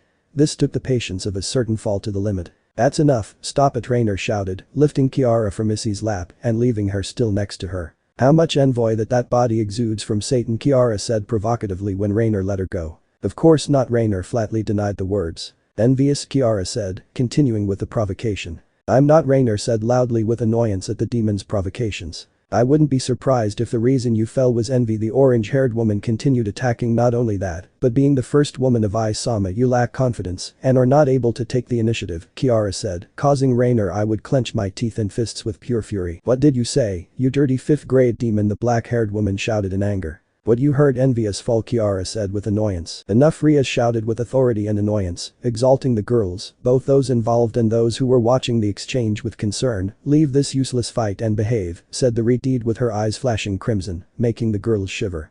Present. We're sorry, both girls said, lowering their heads when they heard them apologize. The Retied calmed down. Girls, Issei said, drawing the attention of everyone present while looking at the two girls involved in the discussion, implying that the call was directed towards them. It's not good that they are fighting like this, maybe I'm not giving them enough attention and love for you to act like this. I love you all equally, you are my support in life, I don't know what I would do without any of you, that's why if there is any disagreement, please let me know, Issei said sincerely in his voice, causing all the girls' gaze to soften. Isn't that Ice-kun-sama? The two spoke in unison. I mean, dear, you give us all enough love and we thank you for it, Kiara spoke, accompanied by Rainer's nod of agreement. It's just that it bothered me that she intruded on our intimate moment, she said, and then looked with annoyance at the fall, which smiled nervously. It bothered me because in my opinion this was not the place or the time to have such close contact and it was making the rest of us uncomfortable. I admit that I did not have to behave like that. I'm sorry, said Rainer, giving her point of view and apologizing. Don't excuse me, I shouldn't have said all that, Kiara said, returning to her usual meek attitude. Everything is settled then, said Rias, smiling. Ara, who would have thought that behind that quiet and obedient Kiara there would be this one, Akeno said with an amused smile. What can I say, Akeno-san, I am a demon after all, the Iligos responded, smiling at the Gremory Queen. Senpai is a pervert, he takes advantage of every moment in which I am careless, Kaneko said, sitting in her territory looking at the brunette with a serious and disapproving look, making the aforementioned a little nervous. However, little by little that look softened. Even so, it's how we love you, Kaneko spoke again with a small smile, being quickly supported by the rest of the girls present. Well said, Cat, said Ravel, looking at her rival. Thank you girls, said the brunette with a happy smile. You do have a complex life, Ice-kun, Kiba said with his typical smile in a corner of the room a little away, being the place he called the safe zone. What can I say, I'm sure that you will soon find someone to spend your days with, Issei said smiling. We'll see, said the blonde-haired man, not very convinced. By the way, where is Gasper-kun? Asia asked, not seeing the half-vampire, to which Kiba still pointed to his side where there was a cardboard box. Gasper, get out of that box, the Retied said, giving a tired sigh. No, I don't want to, girls are scary, the silver-haired man responded with a terrified tone. Gasper, get out of that box right now and face the situations. How do you plan to protect the girls if you fear them? Issei said in an authoritarian tone. Hi, senpai, Gasper said, jumping excitedly and getting out of his box, although their legs were still shaking, it was progress. Well, Gasper, you have to have courage, Issei said, smiling at the half-vampire. Hi senpai, Gasper responded with conviction, making everyone smile. Well, I think it's time to go to class, Ria spoke, getting up from his seat behind the desk. Hi, everyone said as they began to leave the club to go to their classes. After school, at the end of classes, all the members of the club were there beginning to do their work calmly, although Issei could be seen to be a little anxious. Kiara-chan, Serafal called in a serious tone, causing the aforementioned to pay attention to her superior. Yes, Serafal-sama, said the orange-haired woman, indicating to the Mao that he will continue. Rias-chan told me what happened today. You shouldn't have treated Rainer-chan like that, said the black-haired girl with pigtails in a tone of disapproval, distressing the demon she was addressing. I'm sorry, Serafal-sama, I shouldn't have reacted that way with what she did. It won't happen again, Kiara said respectfully, bowing before her leader. I hope so, the Mao responded with a calmer tone as she sighed. Did something happen between you? Murayama asked curiously, looking at Rainer. It's nothing, just a small discussion, the foal responded a little awkwardly, trying to divert the topic. About what? Caddis asked, pressing even more. That's not important, Caddis, and Asia intervened with her docile tone, trying to separate Rainer from the question and make the topic forget, for which the foal thanked her with her gaze while she smiled. By the way, Murayama, Caddis Rias called, capturing the attention of both friends. Is something happening, Ria-san? Murayama asked for both. I want to propose something to you, the Redeed said calmly. What would that be? Caddis asked curiously. I want you to move in with us, said the Gremory, surprising both girls. A was the only sound that could come out of the mouths of the two girls. For what purpose would that be? Both friends asked with a nervous tone. Faced with that question, the Redeed took the next few minutes to explain to both girls the reasons why she proposed that to them. We understand, the two girls said, agreeing with the points made by the Gremory. But what is going to happen to our parents? Murayama asked with concern, receiving a nod from her friend. Don't worry about that, said Rias to calm both girls, or perhaps you doubt the convincing power of a demon, the Redeed said again, smiling, making Issei's classmates a little nervous, but they accepted it anyway. It's okay, both girls said a little resigned. Well then they will move together with Lavinia, said Rias, happy to be able to convince them. Will Lavinia-sensei also move? Caddis asked, surprised, to which the Gremory nodded, so a smile appeared on the pink-haired girl's face. That makes me happy, Caddis said happily. I'm glad you're happy, said Rias, smiling at the ice magician student. After that conversation, a few minutes passed in which they continued with their things. Is something wrong with you, Ai-sama? Ravel asked worriedly, noticing that for a while his king had been too quiet and restless. Said the brunette, noticing that Ravel spoke to him. Oh, Ravel-chan, I'm fine, don't worry, Issei responded, caressing the phoenix's head, causing her to frown and pout at the diversion of the question. You don't convince us with that, Ice-kun, Irina said to her beloved. You're anxious, aren't you? Rias asked, looking at her fiancé. Maybe a little, Issei replied, smiling. Hopefully after all you will have a fight in a while, said Zenobia calmly. Will senpai fight? Gasper asked confused. Yes, he will do it with volley, Gasper-kun. He will go to the residence later, Akeno responded, smiling at her Kohui. He will fight Hakuryuiku again, Kiba said, looking at his friend. He's that rival of yours, isn't he? Caddis asked a little nervously. Is it okay for them to do it? Murayama asked, just like her friend. Don't worry, girl, Serafal spoke, transmitting tranquility to both. On the other hand, it will be interesting to see the power of the Hakuryuiku of her time. Rias-chan, Ice-chan, the Mao said with emotion. You will be surprised, said Rias, smiling. I'm excited, Issei said, showing a battle-hungry smile. I want to see Nisama, Kaneko said, thinking about her sister. It's true, they will return, Ravel said, smiling, remembering Lafay. It's good to see Ice-san like that, Asia said, smiling, infecting the other girls. Well, if we want to see that fight, it will be better to finish, said Rias, gaining everyone's agreement, so everyone quickly returned to their work. Time after Haidu residence. We found ourselves in the underground floors of the residence, specifically in the training room that Azazel made for Issei. In that place were all of Issei's partners, except for Lavinia, who would arrive in a few minutes, as well as Kuroka and Lafay, who would arrive with Volley, in addition to two of their future partners and the male group of the Gremory entourage. They were waiting for their guests in the spectator area that the room had incorporated. Everyone was drinking drinks and eating snacks of different types, while waiting for Lucifer to appear, which what he did after a few minutes when a dimensional crack opened, and from there Volley was seen leaving along with Biku, Arthur, Kuroka, Lafay, Lilith, who quickly went to Office's side. And two girls plus one was a violet-haired girl with red with an outfit that was quite close to the body, and the other was a black-haired woman with horns, slanted golden eyes, and what surprised those present even more when they saw the two black wings that stood out behind her. "This place is not as I remember it," Volley said looking around, since the training room he was in his time was much simpler. Issei was going to answer, but he couldn't when two blurs, one black and the other yellow, they dressed him. "I saw Manaya," said Kuroka and Lefei, rushing towards Issei, who received them with open arms and placed them both on his lap, who gladly accepted him, clinging to his chestnut tree. "The cat returned to her owner, ka," he said, descending from Sun Wukong, laughing, receiving a withering look from his fellow Yaokai in return. "As you will see, I did some remodeling," said Issei, responding to Volley's concern, who nodded. "Please come closer and make yourselves comfortable," said Rias, pointing to the armchairs in front of her. They had put several extra armchairs because there were too many and because they assumed that this could be a place where a lot of people would attend, and it is good to be prepared for visits like this. Thank goodness that the place was spacious. The white-haired man just nodded and went to sit with his team behind him. "I missed you a lot. The next time we leave you will have to send a few clones with us, Naya. Spending a lot of time away from you made us a little bad," Naya Kuroka said in a joking tone, sticking to him, wanting the mime to be there. She was his spoiled kitten, and Issei had no problem fulfilling her whims, so he began to caress the Nekomata's ears, making her purr occasionally. "It's true, Ai-sama, despite being with Arthur Nai-sama, I have felt a little alone," said the blonde magician, doing the same as the black-haired one, while Arthur watched the scene with a twitch in his eye. "Damn Haidu, because of you, my sweet little sister has walked away from me," the Pendragon said dramatically with a gloomy tone, causing the brunette to smile nervously. "That's not true, Nai-sama. Since we joined Volley-sama I have spent all the time by your side," I refute, Lefei separating a little from Issei. "The only thing you were talking about was him," said the blonde-haired man, annoyed. "That's because I hadn't seen you in a long time and we had to catch up because the time we met at the Pendragon mansion was for a few minutes," Fei said again to his brother, who remained silent. "Siskin," said Biku, amused. The only thing he received in response from Arthur was an Excalibur ruler flying towards his head, which he only avoided by ducking it. The Mino Yaokai found his weak point in Lefei and loved to annoy the normally calm Arthur with it, but the sword flew by and stuck into the ground. At this, the blonde just raised his hand and the sword levitated and returned to its bearer.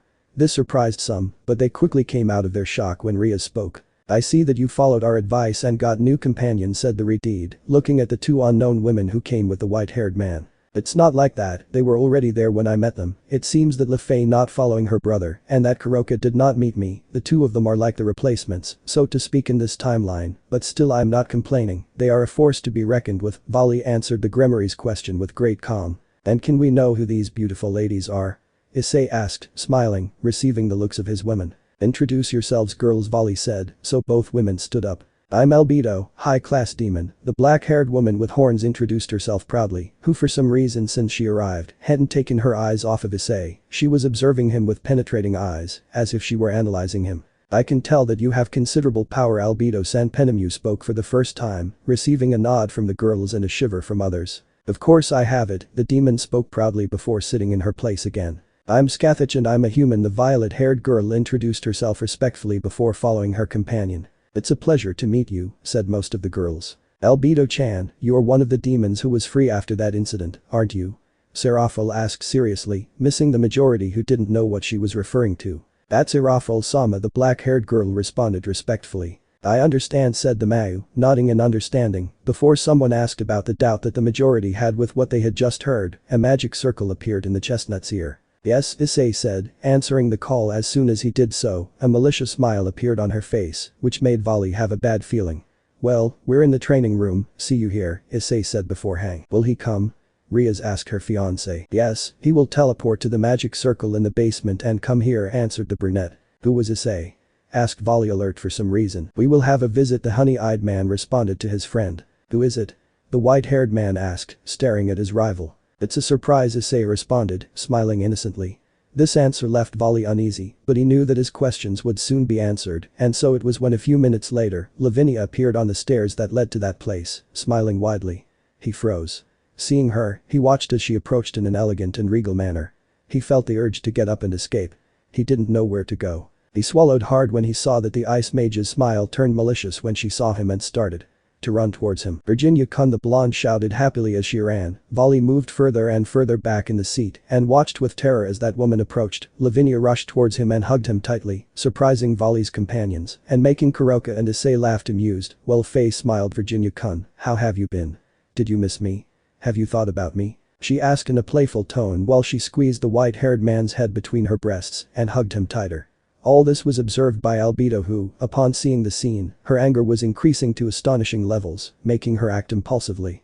Her axe quickly appeared from a magic circle and prepared to use it. Who do you think you are, a dirty human?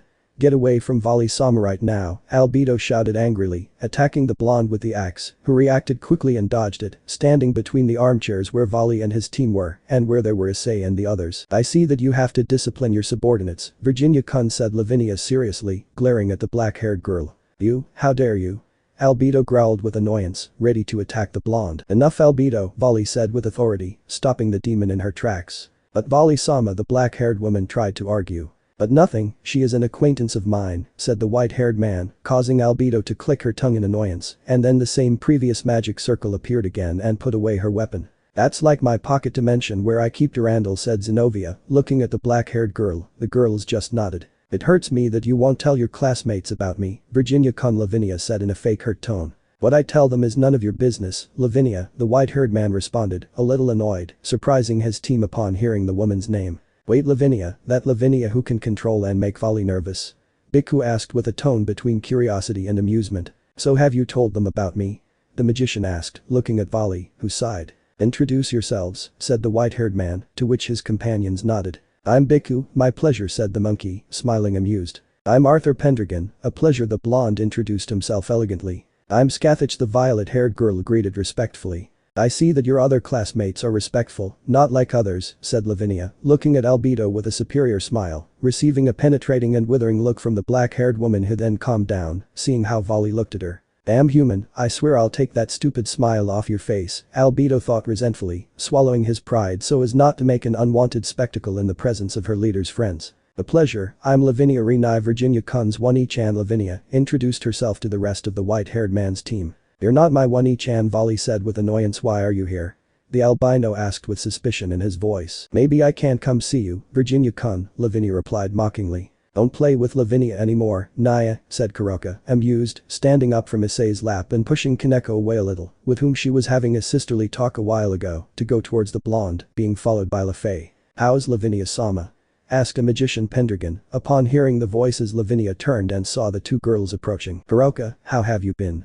Asked the ice magician, hugging both girls. Lavinia, upon integrating into Issei's life, began to establish a relationship with each of her harem sisters, and in reality she gets along quite well with all of them. In fact, all of Issei's partners have the habit of meeting at least once a week, where they discuss different topics, especially Issei. And from those meetings their ties as brown women, friends and sisters have strengthened. Did you like the surprise, Vali-sama?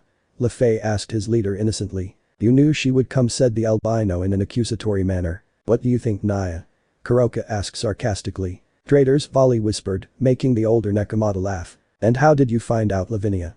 Vali asked with suspicion in his voice. When I told him they were coming I was here, that's how I found out, the ice mage responded, shrugging her shoulders. And why would you be here?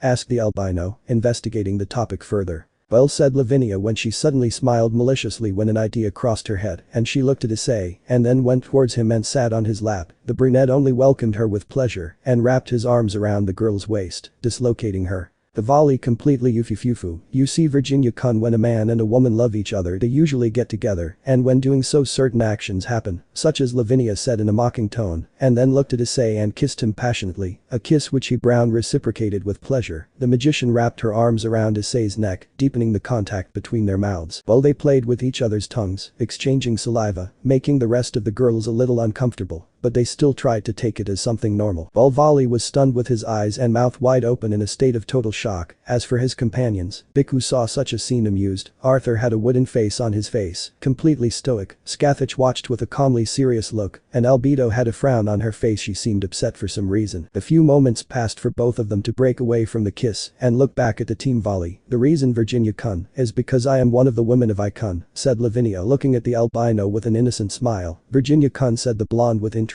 when she did not hear the albino's response. When she saw him still in a state of shock without moving. Yufufufu, it seems like they broke it, Akeno said in a sadistic tone, amused by the situation. Yufufufu, the ice magician laughed mockingly. Then someone hit him to make him react. Kuroka asked with amusement in her voice. I do it, Biku said with the same tone as his partner, and then hit the albino. This made him little by little return to his senses. Did you like the surprise, Virginia-kun? Lavinia asked, looking at the white-haired man with a smile, who when she reacted, she glared at her rival. "Hi you bastard, you dared to take over Lavinia," said Vali with her eyes shining in power, surprising most, since they could feel her power increasing. Said reaction caused by a dirty human according to her, made Albedo growl angrily and glare at her. With her gaze, however, Lavinia reacted to this with complete naturalness. "Yufufufu, technically he hasn't taken over my body yet, but it will happen soon," said the ice mage in an unusually sensual tone, and then kissed the brunette's neck strongly, leaving a mark. "But what the hell are you thinking, woman?"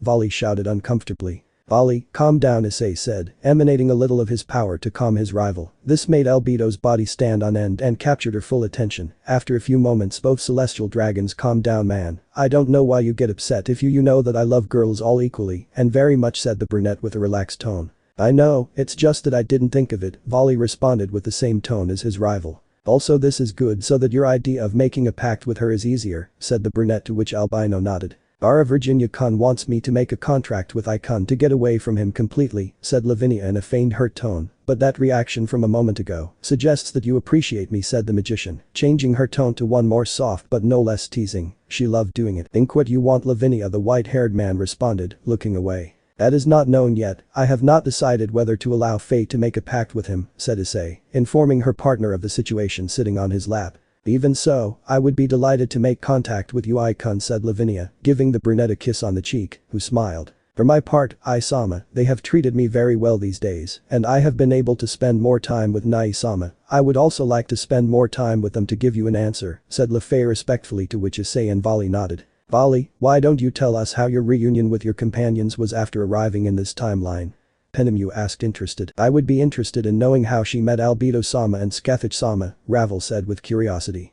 She had been analyzing both women since they arrived, and they intrigued her quite a bit. "I agree," said Rias, being supported by a nod from Issei. "Okay, I'll tell you," Vali said with a sigh. "Yes, a story," said Irina happily, receiving a strange look from Vali's team, making her a little nervous, while the white-haired man only sighed again. According to him, her rival's women were strange. "It all started after I left the faction meeting," said Vali, starting to recount what happened in recent days. Flashback: "We found ourselves in a house somewhere in Europe, specifically in the living room of that place there was a young man with blonde hair and a yaokai with brown hair. These were Biku and Arthur, members of Vali's team. They were calmly talking about the mission they had, when suddenly a dimensional crack opened in the place, putting both boys on alert, who stopped and were on guard. After a few moments they saw how Vali, Lilith, Lefay and Kuroka appeared from that crack, surprising both, who did not understand what was happening. Nai-sama," said Lefay, going to hug her brother, who received her, still surprised by what he was witnessing. "I have missed you, Nai-sama," said Lefay, separating from her brother, while smiling and returning to Vali's side. "Who are you?" Biku asked suspiciously, pointing at the albino. "Don't you recognize your leader, Biku?" the white-haired man asked, amused. "My leader is resting in a room," the yaokai refuted, to which the white-haired man nodded in understanding. "What is happening, office?" Arthur asked, being the one who had calmed down the most. "Everything will be explained," Vali spoke to his swordsman. "It is good that we are all gathered, so I won't have to speak more than once," the white-haired man said calmly. "Well, actually, we're not all here," Biku said in a carefree tone. "What do you mean?" Vali asked with confusion when the yaokai was going to answer. One of the doors to the rooms opened and revealed two beautiful women, one with violet hair and red eyes and the other with black hair, horns protruding from her head, and she had a pair of black wings sticking out. "Eyes, Vali-sama is already resting," said the purple-haired girl, who was shocked like her partner when she saw the Vali standing a few meters away from her, the two women and the white-haired boy staring at each other. Enemu was the first thing Vali thought when he saw the purple-haired girl. No, she was at the faction meeting, and in this timeline she is black-haired with black eyes. But this girl is very similar to the Penemu that I remember, he continued with his train of thoughts, while he already saw a headache coming. Who the hell are these two women? Vali asked himself without understanding what was happening. "Calm down, Vali, this has to have some relationship with time travel. It is normal that there are changes or differences between this timeline and ours, at least it is the most logical, because if those two women had existed where we came, we would have known," explained Albion, trying to calm his bear. "Damn it, Issei, you always have to bring me so much trouble," the albino thought in resignation. "Vali-sama, how is it possible? If we have just been with Vali-sama in the room," the black-haired woman spoke, a little upset. "Calm down, both of you, everything will be explained," Arthur responded, trying to calm the atmosphere, to which both girls nodded. "Albedo, is that you?" Kuroka asked in a state of shock, looking towards the black-haired woman with horns, who upon hearing her name, looked towards the one who mentioned it. When she saw the Nekomata her eyes softened. "Kuroka, how have you been?" asked the one now known as Albedo. Albedo, said the Nekomata, running towards her and then hugging her. I'm glad to see you, naughty cat, said the black-haired woman with horns, putting more force into the hug. This action carried out by both women confused those present a little, who did not understand anything. And tell me, how is Shirin? The black-haired woman asked as both women separated from the hug. She's fine, she's in a safe place, Kuroka replied, smiling. Oh, I would like to see her, said the black-haired woman with horns. At those words, the Nekomata lowered her head a little. Is something happening? Albedo asked, noticing the change in the girl's attitude. Well, she doesn't have many memories of those times, and every time we have talked about it, and I have mentioned you, said the Nekomata, a little embarrassed. Strange for her, she doesn't remember you, Kuroka said, raising her head and looking at the woman in the eyes. Eyes, I see, well, she was very small, and I suppose it is to be hoped that her mind will erase most of them.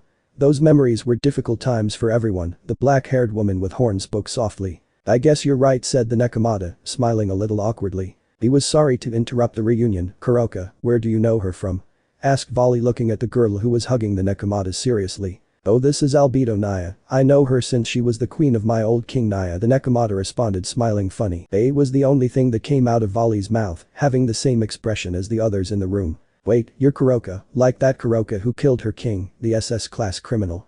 Biku asked, looking at the Nekomata. Yes, although I am no longer a criminal, Naya. After I killed him, Naya, the servants of that demon dispersed to different parts of the world. Naya, the Nekomata explained. I didn't expect them to know me, Naya, she said again, smiling amused. Albedo told us things about you and your sister, Arthur said, shrugging his shoulders. So the Nekomata saw her former partner, who nodded, at which point Biku approached Volley in a suspicious manner. Actually, we knew her before, because when you were you were forming your team, you wanted to recruit her, but since you couldn't find her, you found out about Albedo, and we recruited her, but don't tell her, she's a bit volatile, Biku whispered in the white-haired man's ear, with a malicious smile on his face. I see, said Volley, nodding at his partner's words. Well, with that clarified, why are there two Volley?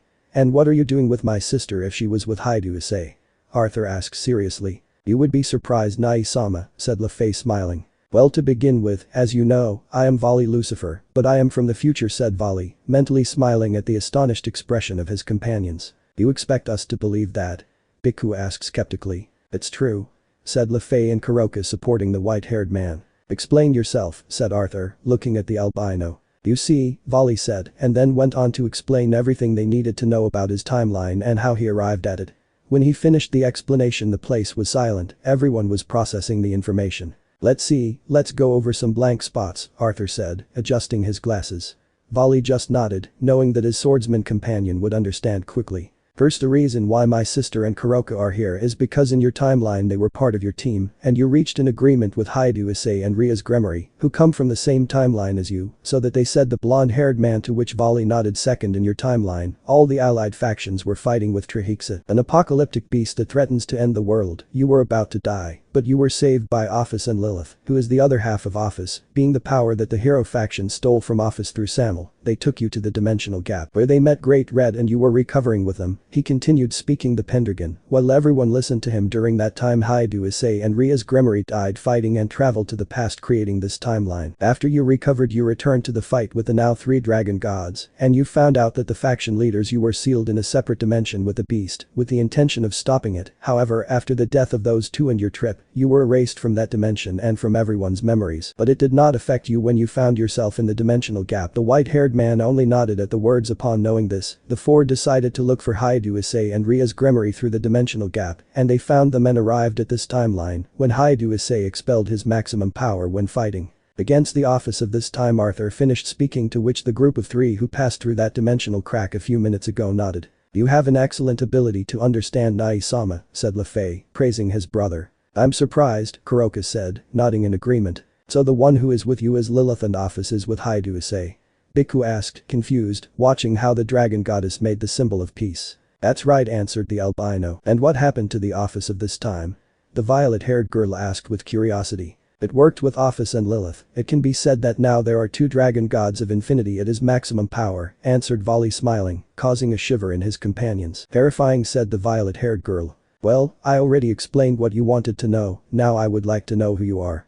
Volley spoke, looking at both women, who nodded. So the black-haired woman was the one who decided to start. My name is Albedo, I am a high-class demon. I am the last known descendant of the demons that thousands of years ago were known as Succubi. The black-haired woman introduced herself, causing Volley to raise an eyebrow in interest. We met a few years ago. When you were forming your team, you asked me to join. But since I am a proud demon, I was not going to allow just anyone to boss me around. We fought and you won, so I became one of your protectors, Albedo said proudly while smiling. Taking a swipe at the white-haired boy for his attitude. Oh, and before you ask, the reason why I was with my former king is because I had been with said family since I was little, and well, I ended up with him, and the reason why I didn't kill him before that Kuroka does it is because she didn't have a strong enough reason to do it like she did, the black-haired woman explained, to which Volley nodded. Interesting, Volley said thoughtfully. Volley, did you notice? Albion asked with a serious tone. Yes, the power of this demon far exceeds the power she had in this time. In other words, she is more powerful than the self of this time. Volley responded with the same tone as his companion. At what level do you think she is? This? Asked Volley with interest. I couldn't say that, but according to my assumptions that demon could give you an Issei a fight in her current overdrive, and Crimson Queen form the White Dragon responded seriously. Interesting, thought the albino, smiling broadly. Why does Volley-sama smile like that? Albedo asked, confused like the others. Tell me something, Albedo, how did you lose against someone weaker than you? Volley asked, looking at the demon with a cunning smile, surprising the four companions of his self at this time. What does Volley-sama mean? Asked Lefei with confusion. What I want to say is that Albedo is more powerful than my current self, the albino responded, surprising the magician. So he realized, said Albedo smiling. Well, since I was born I did it with unparalleled power, so much so that I never saw the need to train. In my life I never lost against any opponent, that is until that I face you. In short, I am a prodigy like few others in the world. After having lost against you, I must admit that it hurt my pride. Even so, I promise to follow you in whatever you want, and that is why for the first time in my life I put myself to train, and I continue to do so. By doing so my power increased enormously in a short time, to the point that in a period of time I surpassed it. Volley-sama, the demon explained with pride and confidence in her voice. A super demon, ha, Volley whispered, smiling. I can attest to that. In all that I have known Albedo, I have never seen her lose to anyone, Kuroka said, giving her point of view. I have a question, I speak to him, drawing everyone's attention. Amado asks, Arthur answered kindly. Albedo-sama said that she was a succubus, that means that she feeds herself through, said Lefei, not being able to finish when a blush appeared on her face, making her embarrassed, but everyone understood what she was referring to. Yes and no, Albedo responded to the blonde magician's question. What do you mean? Pendragon asked again. Although it is true that I am a succubus and we consider ourselves demons of hex and lust, and yes, we feed on man's semen, we are not as the stories paint us either, Albedo responded to the blonde's question. Explain, said Volley, giving the order for the demon to expand. What I mean is that Succubi, especially those of upper or higher class, also feed like any other being, and we are the ones who decide which man are men and woman are women. If it is the case that it is an incubus, is what worthy enough to feed us, the black-haired woman explained, to which Volley and Faye nodded in understanding. If I base this on everything you just said, does that mean you consider me worthy?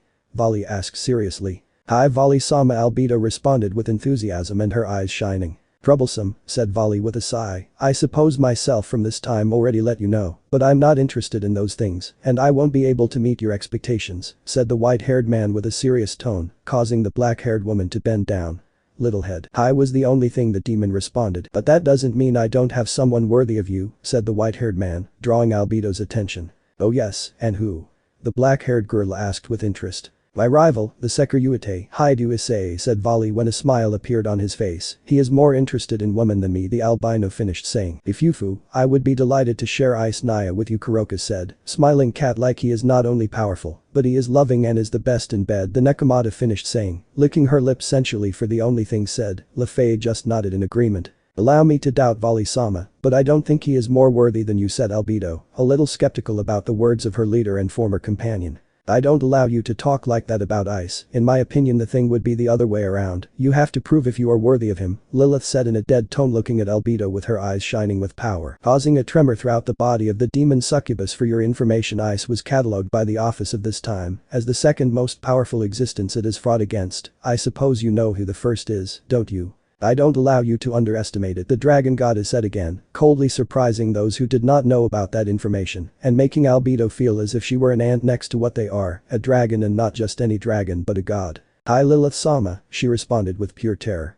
She swore she saw her own death in the eyes of the little black-haired loli. Calm down, Lilith, said Volley. So the dragon stopped exuding her power. Trust me, Albedo. You just have to know him to agree with me, said the white-haired man looking at the black-haired girl with a soft look, trying to reassure her. I will judge that, she responded with a fearful tone. The threat of the dragon god is still pre-existing in her being. The white-haired man only nodded to let a few minutes pass for the tense atmosphere generated by the dragon to disappear, to look at the purple-haired. You continue, said Volley. So the woman nodded. My name is Scathach, I am a descendant of an Irish warrior of the same name, said the violet-haired girl, introducing herself. We met a couple of years ago, almost at the same time that Albedo was recruited. It was on this same continent. At that time I was wandering aimlessly throughout Europe. When we met you helped me a lot, and some time later you proposed that I join your team, so I accepted without refusing, explained Scathach, to which Volley nodded. So a descendant of a warrior and not a hero, thought the curious white-haired man. Well, thank you for telling me this. Now I will go to unify with myself from this time, said Volley calmly. What are we going to do from now on? Bhikkhu asked curiously. We will continue infiltrating the Chaos Brigade until it is necessary. For now I will do what I said before. My sacred gear has to be reset. When my power is 100% again we will go visit Haidu Issei. We have a fight pending in the meantime. Live together and get along, said Volley. Upon noticing that his team nodded, he headed toward his current self's room to begin the unification process. End of flashback. When he finished telling Volley, he let all the information assimilate in everyone's heads, so a few moments passed. The Succubi, I haven't heard about them in a while, said Gabriel, looking at Albedo. It's normal, after all I'm the last Seraphim. Gabriel. Albedo responded. Descendant of a warrior, said Zenobia with interest and enthusiasm. I am, said Scathach with an imperceptible smile. Surprising, Murayama said. He was surprised just like his best friend. You formed a powerful Albion carrier team, said Tiamat, looking at the white-haired man. Thank you, but please call me Volley, the white-haired man responded, to which the dragon nodded. An interesting story, said Rias, smiling. No doubt it is. So in this timeline you two were part of the same man's entourage, Issei said, looking from Kuroka to Albedo. The two involved only nodded. I don't remember you, Kaneko said, looking at the succubus in an expressionless manner. Don't worry, Shirin, Albedo responded with the warmest tone he could. Kaneko, the white-haired girl said, earning the black-haired girl's look. Call me Kaneko, Albedo said again. She just nodded in understanding. And you also want me to take care of Albedo just like I did Kuroka at the time? Issei asked, looking at her rival, who nodded. I have no problems, the brunette said, looking at the succubus with a smile, who only looked away. That's why this fight will be to show him your level, in addition to our revenge of course, Volley spoke smiling. Ifufu, that's not going to be possible, Lavinia spoke in a funny way. What do you mean, Lavinia-sama? Kiara asked with intrigue. Lilith said it, right. The ice mage asked mockingly. That demon will have to prove that she is worthy of being with Icon. She will have to fight with one of us, said Lavinia, looking with serious eyes at the black-haired girl with horns, who was upset by what was said. Aren't you being serious? Didn't you hear the level he has? Raynor asked incredulously. Of course yes, Lavinia responded confidently. We agree, the Sisters of Infinity spoke, giving their approval. Very well, if that's what you want, cut yourself into little pieces whenever you want, human, the black-haired woman said confidently, but her tone was twisted. Yufufufu, what do you think, Rias said the ice magician while she laughed. What difference does it make? Said Rias, sighing. Good, said the blonde looking at the succubus with a defiant look. Consider yourself dead, human, Albedo said in a growl. Leave your marital fights over my rival for later, said Volley, a little annoyed, and then looked at the brunette. Issei, it's time for our fight, said the white-haired man excitedly, getting up from the couch. Of course, Issei responded, standing up and then going towards the console that controls the training field terrain. You don't mind us fighting in Kuo, right?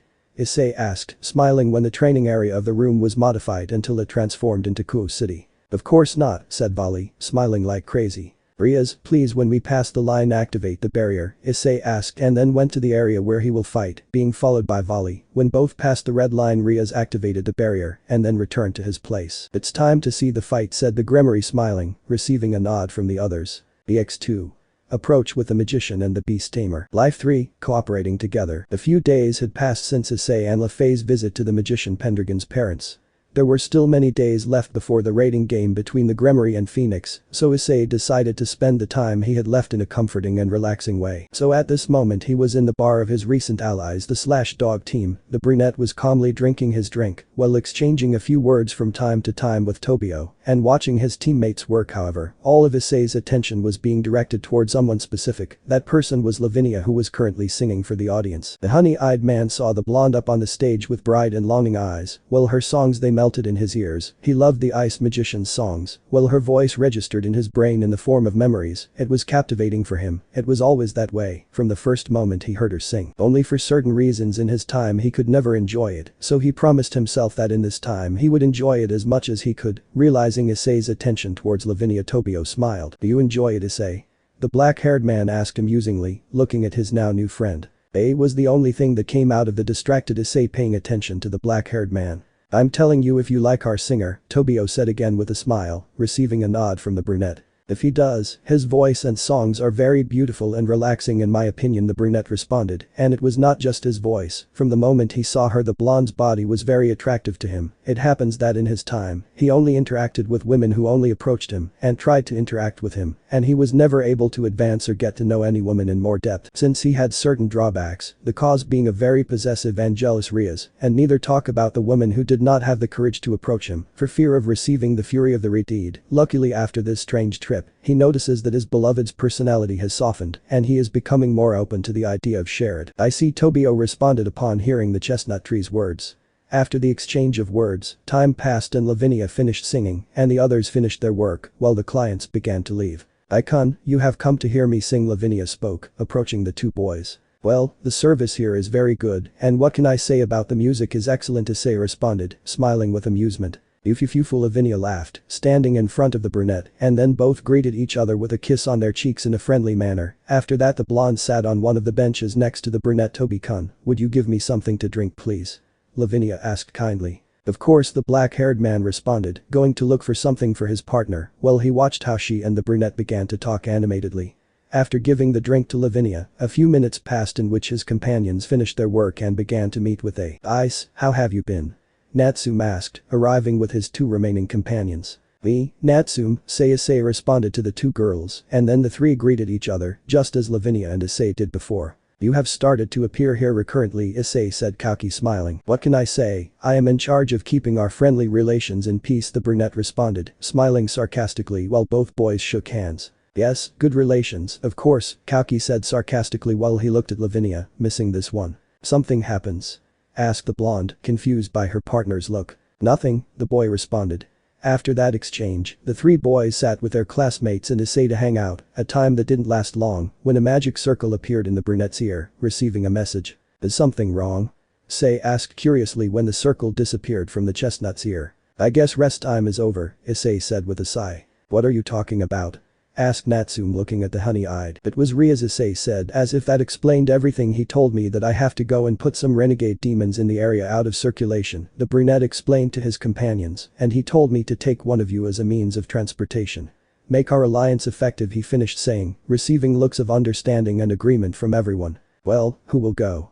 Tobio asked his companions who looked back at him. I'll go of course, Lavinia said quickly, smiling as she stood up from her seat and a magic circle appeared above her, changing her clothes to her usual attire along with her magician's hat. That was fast, everyone thought with a drop of sweat falling on their heads. Very good, Lavinia said the black-haired man with a sigh. It will be a pleasure to fight by your side, Ice Princess, Issei said, smiling as he stood up and stretched out his hand to Lavinia. The pleasure is all mine, Sekiruyute, the blonde responded in the same way, taking the brunette's hand and standing next to him, after which Issei opened a dimensional crack to go directly towards the renegade demons. We are leaving, Issei said to those present. Goodbye guys, see you tomorrow, said the blonde, saying goodbye so that then both Long-Inus carriers, still holding hands, passed through the crack before it closed. I bet 10,000 yen that those two end up together, said Kaki amused. You shouldn't bet on something like that, Kaki, Issei said reproachfully. It's also obvious, those two had good chemistry since they met, Natsume said, supporting her friend. I bet 20,000 yen that they will be formalized in a week, said Tobio, confident that it would happen. I'll give them a few months, said Kaki, looking at his friend. Done, they both said, shaking hands. Boys, both women thought, rolling their eyes. Somewhere in Kuo, we found ourselves at the entrance of an abandoned warehouse where a dimensional crack appeared. Issei and Lavinia came out of it. This is where the renegade demons are?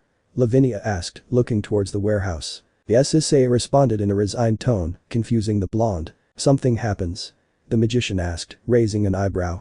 It's just that I wonder if the renegade demons have a fetish with warehouses. I mean, they have no other place to meet, Issei said with a sigh, amusing the magician. Ufufufu laughed, Lavinia, and how many are they?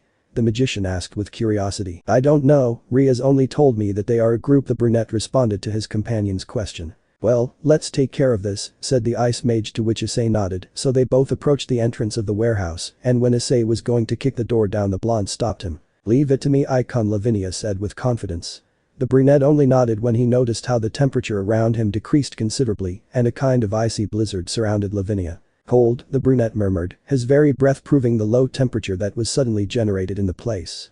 Lavinia only put one of her hands on the warehouse doors, and they began to freeze from the simple contact with the bearer of absolute demise. Then the frozen doors began to crack to the point that they ended up turning into frost. Great, Issei said in amazement, making the blonde smile. She was happy for having been able to impress the brunette just as she wanted.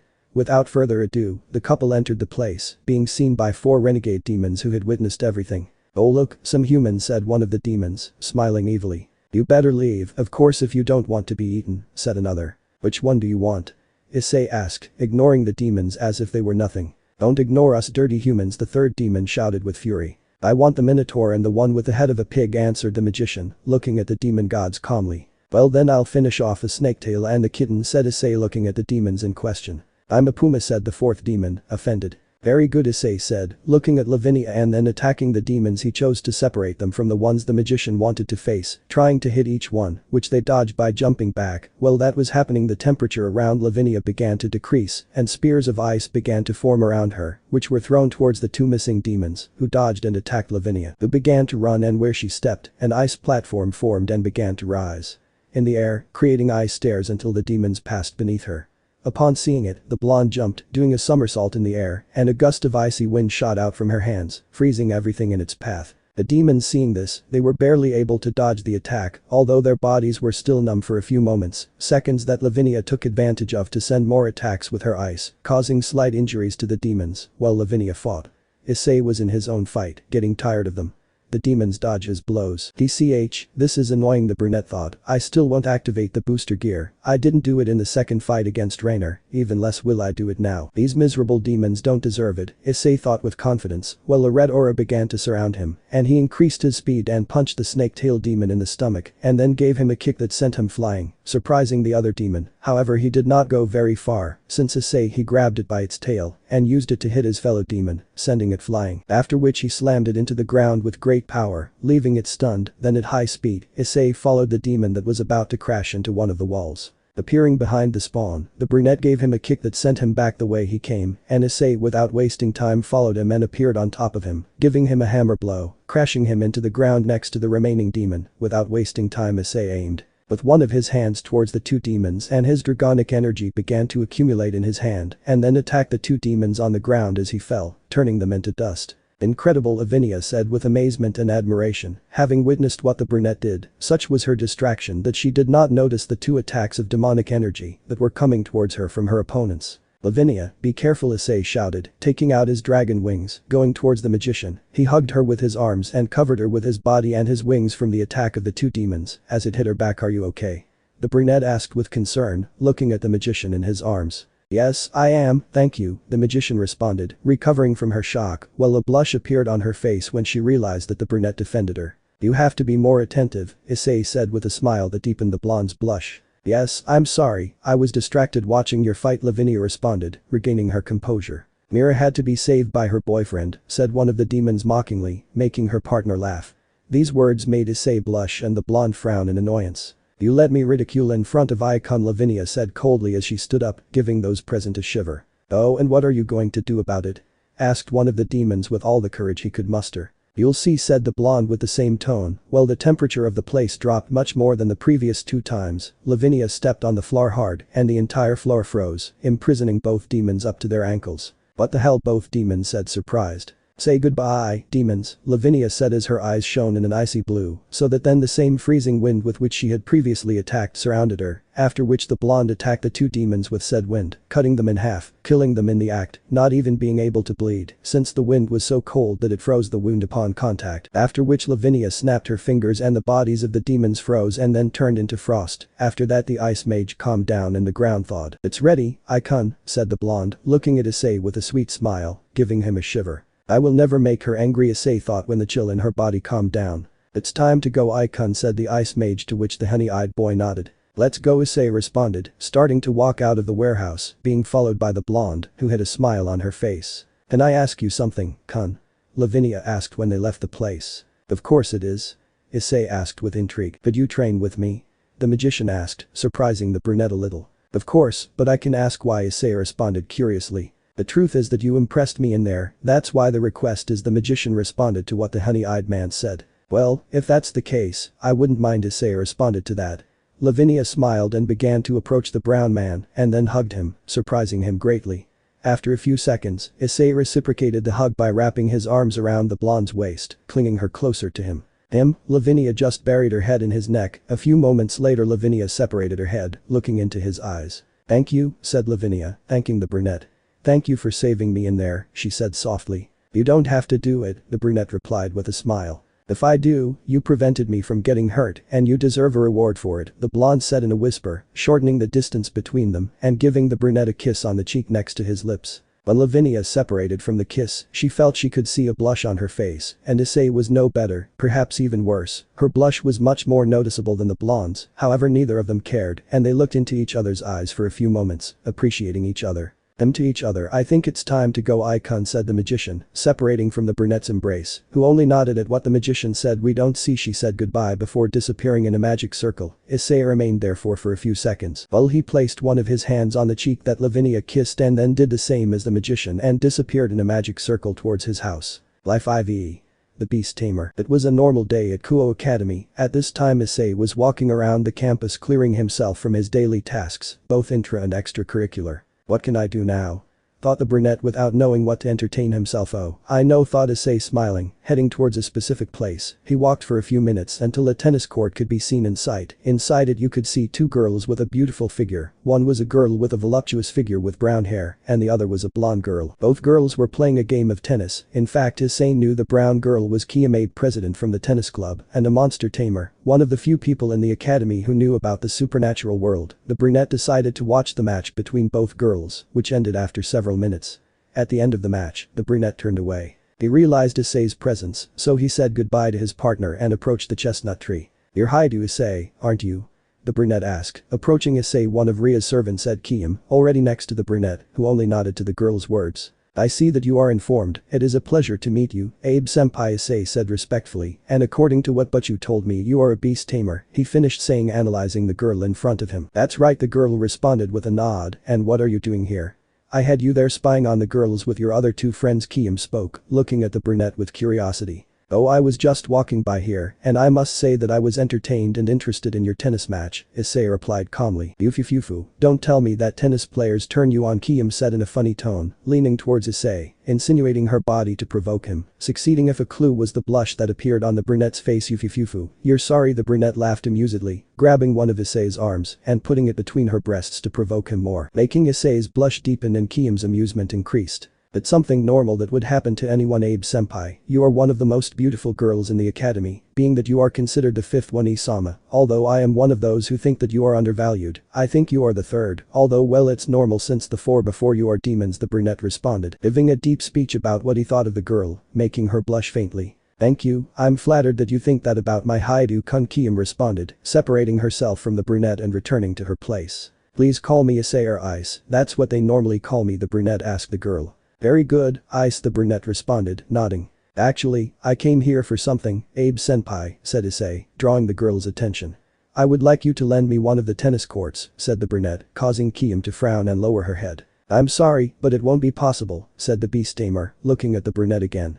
"I wouldn't want to deal with demons, who knows if you'll take my soul later or something like that," the girl explained as a shiver ran through her body. "Just thinking about it." Issei laughed at what the brunette said. He was already expecting this answer. He knew about the girl's aversion towards demons since her time, although that didn't mean that he didn't find it funny. "What makes you so happy?"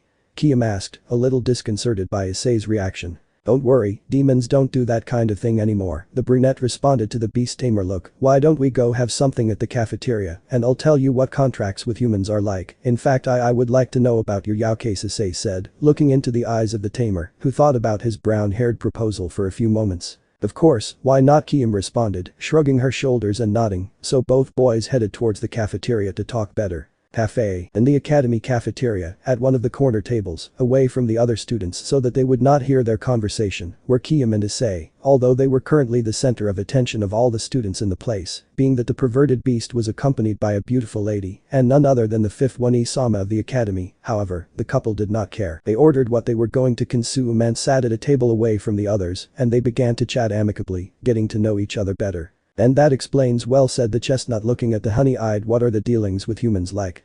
Kiam asked, looking at Issei with interest. "Well, dealings with humans are actually simple. You do what they ask of you, and they reward you with something, according to what was requested." The brunette answered the girl's question. "And those orders can be?"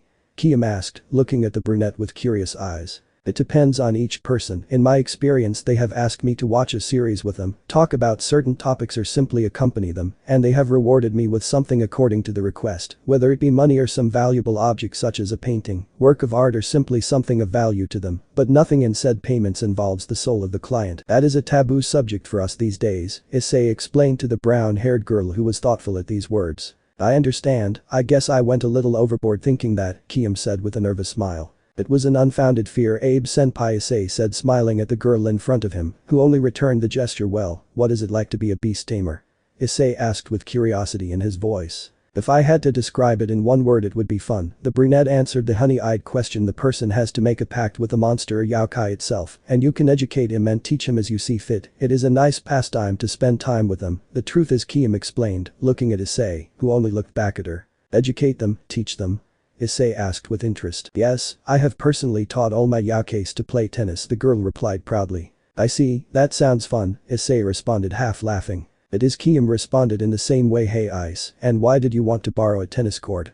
the brunette asked with intrigue in her voice. "Oh, I've started to get interested in the sport and I wanted to learn," the honey-eyed man responded to the girl's question. "Oh, and why is that?" asked the chestnut. "Simply for fun and entertainment, I guess," Issei responded with a shrug of his shoulders. "Rias knows about this?" Kiam asked curiously. "I haven't told him yet," Issei responded without giving it much importance. "In that case, I will teach you how to play tennis," Kiam said, smiling at the brunette. "Oh really?" Issei asked, opening his eyes a little, not letting on that that was what he really wanted: to start approaching the beautiful girl, to start getting involved with her, and to be able to help her later with her seat. "Of course, get ready, Ice, because from now on you will be in charge of your beautiful and sensual senpai," said Kiam, smiling haughtily, sticking out her chest for the enjoyment of the brunette, who nodded enthusiastically, and that was how Issei's tennis classes with the sensual and beautiful Kiam began. S3 Chapter 5. Round 2 Part I.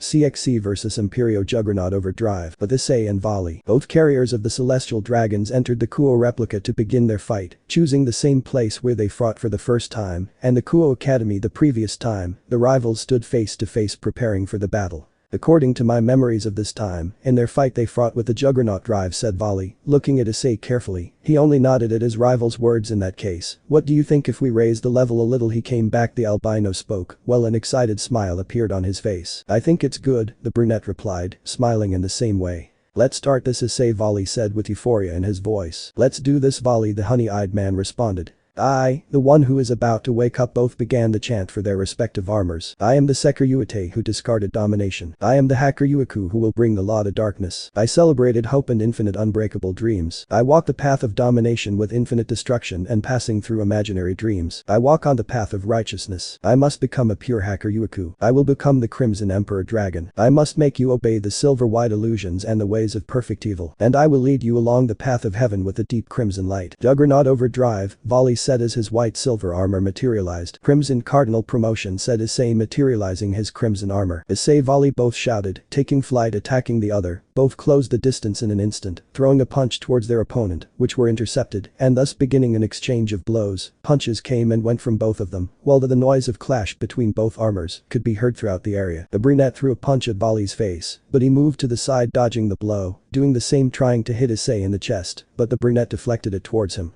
One side with his hand and sent an uppercut to Vali, who dodged it by doing a few steps backwards, and then jumped and sent Issei a downward kick from which Issei defended himself by putting his arms above his head. Vali quickly realized a mistake in his previous attack, as Issei grabbed him by his leg and began to spin him until he launched him into the air, taking out his wings. Issei quickly followed him at a high speed. Seeing this, Vali took out his divine dividing wings and stabilized himself in the air, and he intercepted Issei's punch with his own, starting another intense exchange of blows with his rival. Punches and kicks came and went as the minutes passed.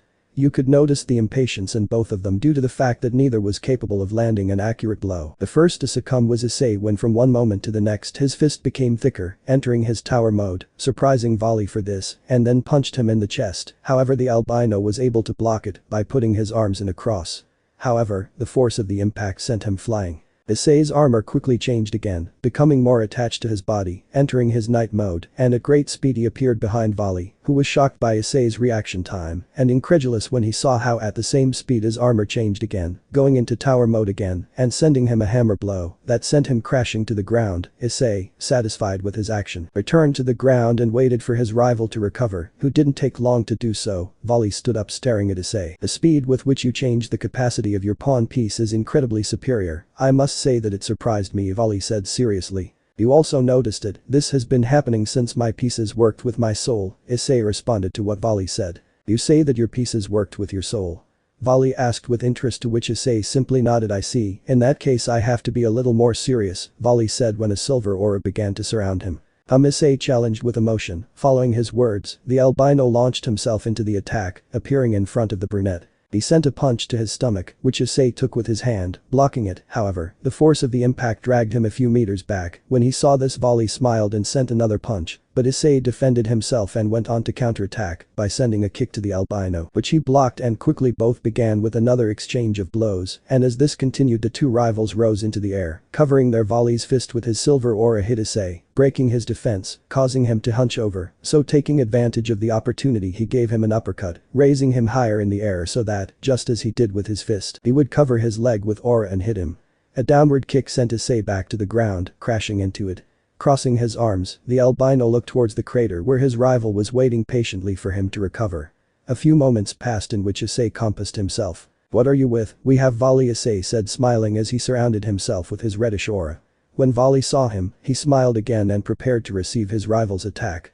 Issei took flight towards him and attacked him with a punch full of aura. Volley responded in the same way, separating due to the force of the impact. Both quickly returned to the attack. Volley attacked with a punch that Issei deflected with one of his arms and attacked him with the other, but the albino came at him and turned to the side. During for the next few minutes the only thing that could be seen in the sky of the artificial city was a red aura and another white-silver one colliding with everything they had. Enough is enough, it's time to make a difference, said Volley with a calm voice. Divide, divide, divide, divide, divide. Albion's voice was heard when he divided Issei's power. Taking advantage of the momentary advantage, Volley attacked the brunette with a blow to the stomach, making him spit saliva, then followed with an uppercut that lifted him up a little in the air, and then he kicked him in the chest that took him a few meters away from him, making Issei scream in pain. Satisfied with his attack, he looked towards his rival who was breathing heavily, recovering from his previous attack. As he did so, Issei looked at Volley and without saying a word attacked him with the intention of returning all the damage received. Disappearing from his place, he appeared in an instant in front of the albino. He kicked him, which was blocked. He followed with a punch to the chest, but it had the same effect. Even so, Issei did not give up and attacked Volley, however he blocked or dodged all of his attacks. Boost, boost, boost, boost, boost, boost. Issei Basteo, trying to gain the same momentary advantage that his rival obtained before and attacked him without mercy. Punches and kicks began to overwhelm Volley, who was defending himself. However, Issei's fierce attack soon managed to break Hakuryuku's defense, which received 2 blows to its stomach, making it gasp, and then receive an upward kick and ending with a downward hammer blow that sent it crashing to the ground, generating a crater. Satisfied with its successful attack, Issei looked towards where Volley had crashed, waiting for him to recover, who did not take long to do so, and then flew to where the Sekiryuite was and stood in front of him. Both looked at each other without saying a word. They did not need it, they were communicating through their fists. Without wasting any more time, they both attacked each other again, entering into a frantic exchange of blows between them. Blows and kicks came and went from both sides. Issei sent a strong blow with his fist. However, Volley blocked it with his forearm, and he responded by sending his own. But Issei defended himself in the same way as his rival did. The brunette suddenly disappeared from the albino sight and then appeared in the same place, disconcerting the Hakuryuku, who lowered his guard, a moment that Issei took advantage of to giving him a blow to the stomach and an upward kick to the head, lifting him into the air. Even so, Issei did not stop there and grabbed Volley's head, beginning to descend at full speed towards the ground with the intention of crashing his rival against him. However, in the middle of the journey Volley managed to get away by kneeing the brunette in the stomach and then taking him by the head just as he did and continuing descending, only this time the one who was going to get hurt was Issei, which the brunette was not going to allow it, so he attacked his rival with a mini dragon shoot in the stomach, making him gasp and making him let go. Then both opponents began to exchange blows between them in the middle of the descent towards the ground as they were due to crashing, the two separated and, recompassing themselves, both managed to land on their feet, looking back at each other, they both smiled under their armor. Impression divider Albion's voice was heard when one of his skills was executed. "This is annoying," Issei murmured when he felt how his power began to divide, descending non-stop, just as the buildings around him began to shrink until they disappeared. "Drake, let's counteract him," Issei said, smiling, communicating with his partner. "I'm on it," the dragon responded in the same way. Compression expander Drake's voice was heard, surprising Volley and Albion when his attack was countered and Issei's power multiplied, returning to normal. "What did they do?" the hacker Yuiku asked in a state of shock at that. Both Drake and Issei laughed with amusement. "We are opposite dragons, remember?" Albion said, Drake amused. "What do you mean?" asked the white dragon. "I also know your abilities perfectly," Volley. Issei said the same as his partner. "Explain yourself," said Volley seriously. "As you know, our dragons have opposite abilities, so I was interested in your half dimension and how you can divide whatever you want in half, and it caught my attention that despite being opposite like Sekiruyute, I do not have a similar ability, so based on this, together with Drake, we developed expand dimension, which, unlike your half dimension, my ability expands or multiplies whatever I want and then we perfect it just as you did.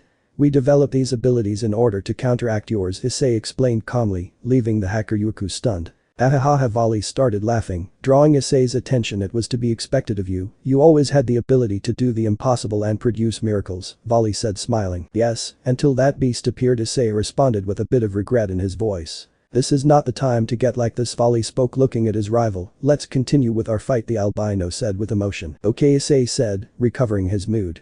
After the talk, the two remained observing each other for a few moments before their auras exploded and they returned to the attack. Their fists quickly collided, intercepting that of their opponent, beginning an exchange of blows between them.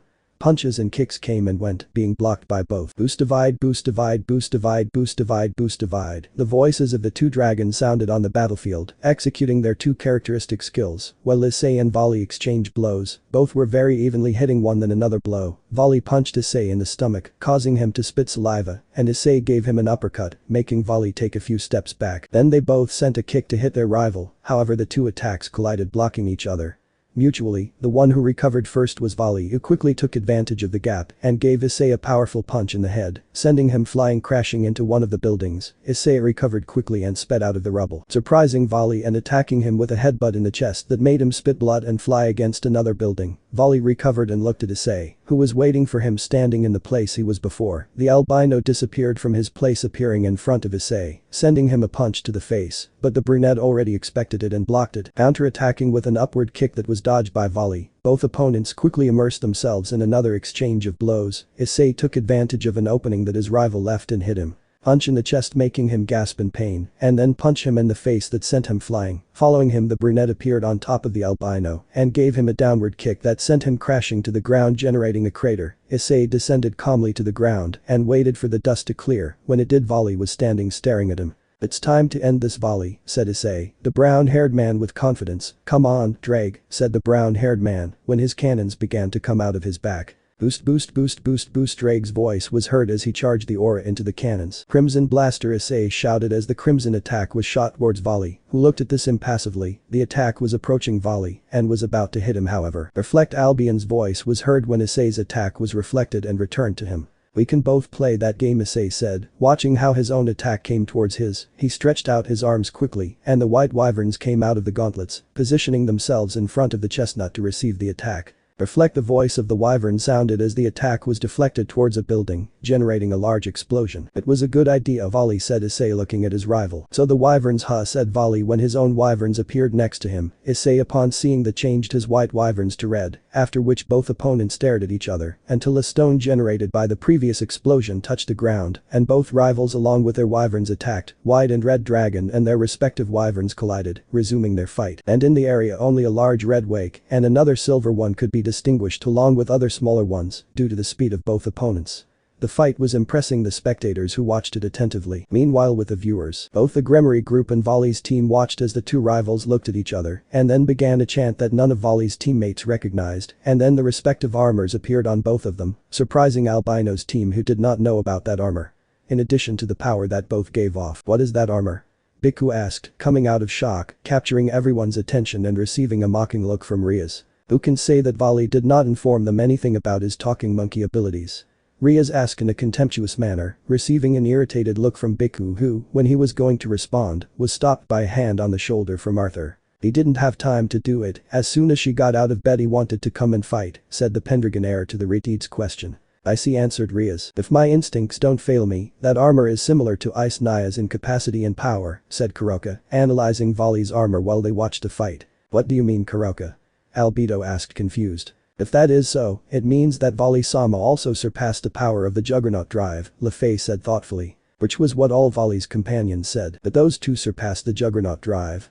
Scathach asked, looking at the blonde mage. In their time both had to break that barrier that limited them, since that state also took years of their life, so Issei and Volley broke the curse of the previous bearers. Issei did it with the help of one of the bearers of Albion that appeared in his sacred gear when he absorbed one of his gems, and Volley sealed them, explained Rias, surprising Volley's companions. Do you mean that Issei absorbed a power opposite to his?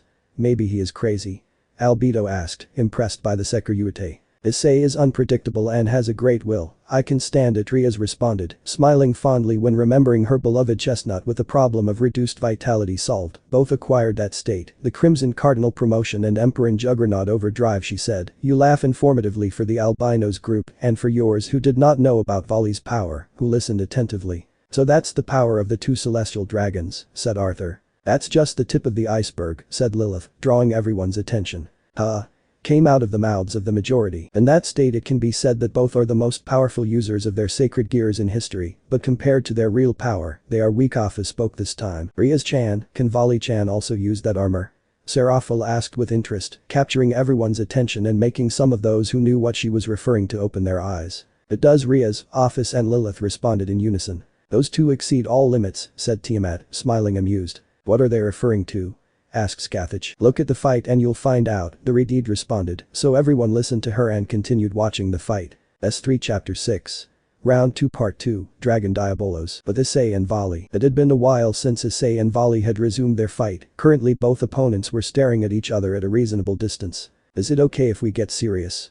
Issei asked when he deactivated his crimson armor, showing a challenging smile on his face. I agree, Volley responded, doing the same as his rival while he showed the same smile on his face. Let's start then, Issei said when he began to be surrounded by a blackish-purple aura. Volley just nodded, beginning to surround himself with the same aura. The pure white-purple dragon within me, arise from supremacy. Volley began the chant of his Diabolos dragon Lucifer. The one who lives in me is the crimson dragon that will rise in supremacy. Issei followed him with his chant for the Diabolos dragon. The silvery white morning star that I possess within me, claims the throne of dawn. The one who possesses me is the crimson celestial dragon, who will become king. The god of jet infinity. Bright black of the infinite god. The mysterious and unfathomable father of demons. Bright god of dreams and illusions. We will transcend the limits to accept the oath. Observe the real existence that will transcend the limits. Will kneel before our bright and glorious existence. Dance before our absolute and radiant hell. At the end of the chant they began to surround themselves with their respective armors when a blackish light with purple, red and white silver tones blinded the entire place. When the bright light subsided, the two rivals could be seen with their respective armors staring at each other. Without wasting time, both moved at a divine speed, beginning the attack. Appearing in front of each other, the two launched a powerful punch that intercepted each other, thus resuming their battle. Beginning another exchange of blows, Issei sent a punch to Volley's face, but she barely dodged. Without staying still, the albino sent a kick to the brunette's abdomen, which he blocked by grabbing it and hitting Volley with an uppercut, which Lucifer managed to block by deflecting the attack with his hands and separating himself from his rival to regain his balance. With his legs now free, upon seeing this, Issei without wasting time charged at Volley, launching a blow towards his chest that Lucifer managed to block. However, against his expectations, the blow took effect, disconcerting him and making him spit blood. Enough time for him to Issei gave him another blow to the stomach, causing Volley to hunch over in pain, and finished him off with a kick to the face that sent the white-haired man flying crawling on the ground. A few moments passed before the hacker Yuku stood up looking at Issei intently. You use penetrate, Volley said with a serious tone looking at Issei who smiled. Did you realize said the brunette Drake was training me and explaining the most efficient use of that skill, being to be able to camouflage the skill with the blows or attacks that I make and thus be able to disconcert and in the best of cases defeat me. Opponent, although I am still training it is very useful the brunette explained with a confident tone. Oh, you have a lot of faith in yourself, Volley said, laughing with amusement. If that's the case, I just have to dodge and not let you touch me, Lucifer said confidently. We'll see about that the brunette responded, going to the attack again, appearing in front of Volley at a divine speed with a blow ready to skewer him. However the albino is prepared and dodged the attack Issei, who, not satisfied with this, continued attacking Volley without barracks with blows and kicks, which were dodged with difficulty. More due to the combination of the blows and kicks in the attack than anything else, this made the brunette grunt in annoyance. But it was a matter of time before he saw how he was cornering his rival with his attacks, although unbeknownst to him Volley's instincts were taking over, and he quickly began to block some of the brunette's attacks and dodge others. This made the secretary raise an eyebrow in amusement and excitement. Oh, these, following your instincts to identify the attacks that I infused penetrate from those that I didn't, Issei said in an amused tone. You shouldn't underestimate me of all people, replied the exuberantly confident Hakuryuku. I'm not doing it precisely for that reason. I know what you're capable of said Issei when he noticed that Volley went from defense to counterattack, so he had to start blocking and dodging his rival's blows, the fight becoming even with the continuous exchange. However, suddenly Issei began to feel dazed and noticed that his body was not responding as it should. Those moments were enough for Volley to capitalize by hitting the brunette in the stomach, making him hunch over, spitting saliva, followed by an upward kick.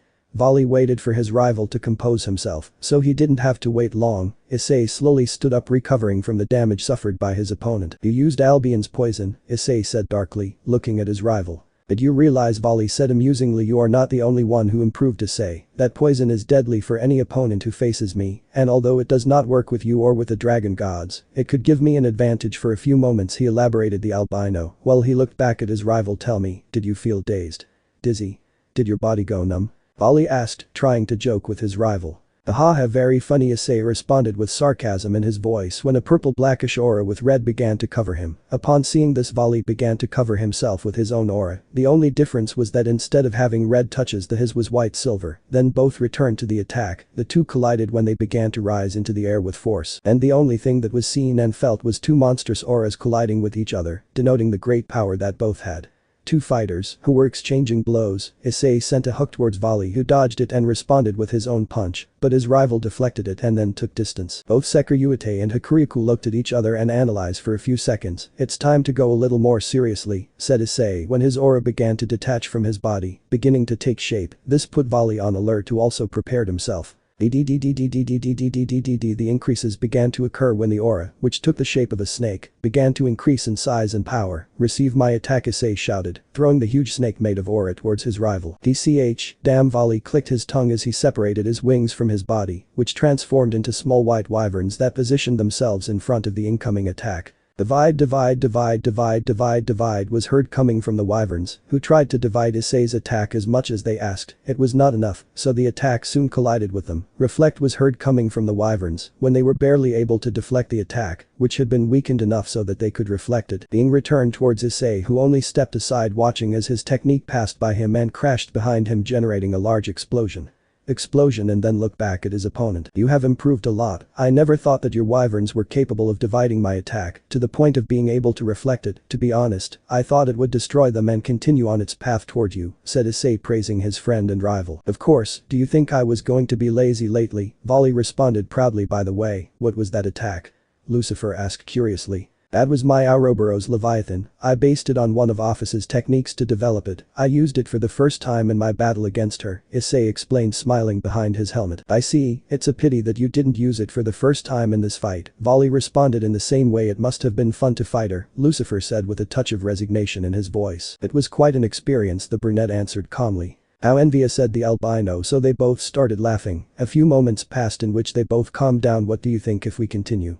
Asked Volley enthusiastically. I agree, Issei responded when the aura and both of them exploded and they attacked again, starting another exchange of blows, which they blocked or dodged. Issei sent a blow towards Volley's chest, who blocked it as best he could, responding with a kick, which the chestnut also blocked. However, both were thrown a few meters, separating in the process. Damn, I still miss some of your blows combined with penetrating, the albino complained, taking a breath. "Some of you with that poison of yours," Issei responded, regaining his mobility, "but if that weren't the case, where would the fun be?" said the brunette, smiling enthusiastically. "I guess I have to give you the ride on that." Lucifer responded with the same expression as his rival. Volley shot forward, charging at his opponent, sending a punch to his stomach, which Issei blocked. However, the hacker Yuku was not satisfied. He sent another punch to the face of his rival, who dodged the attack by moving his head to the side, after which the albino sent an upward kick that forced Issei to distance himself from his opponent to avoid the attack. Even so, the brunette did not stay still. And the counterattack began. Flying at split speed, albino appeared behind him, taking him off guard, and backhanded him on the cheek that sent him crashing to the ground. However, Volley appeared in front of Issei in a matter of seconds, surprising him to hit him.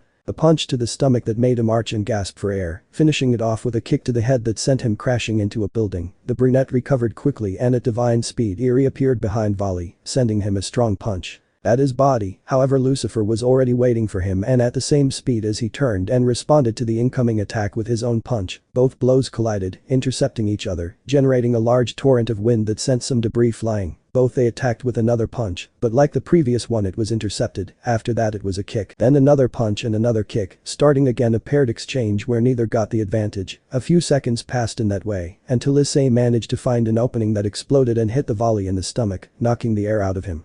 However, he responded by hitting the brunette in the face, which caused them both to separate again. Without wasting time, they prepared for their next attack. DDDDDDDDDDD was heard from the jewels of Issei's armor, while his cannons came out of his wings and began to charge his attack. Volley was not far behind, as he began to charge his own, building his power. Infinity Blaster, Issei shouted as the black crimson aura attack shot out of his cannons. Satan Compression Divider, Volley shouted when he released an explosion of white, silver and black demonic aura. Both attacks collided and fought for dominance for a few moments. However, neither could overcome the other and ended up neutralizing each other, generating a large explosion that sent the other flying. Both opponents moved backward, separating them even more, raising large amounts of dust in the place. When the smoke cloud dissipated, a large crater generated by the explosion could be seen. At each end you could see Issei and Volley staring at each other after their attack.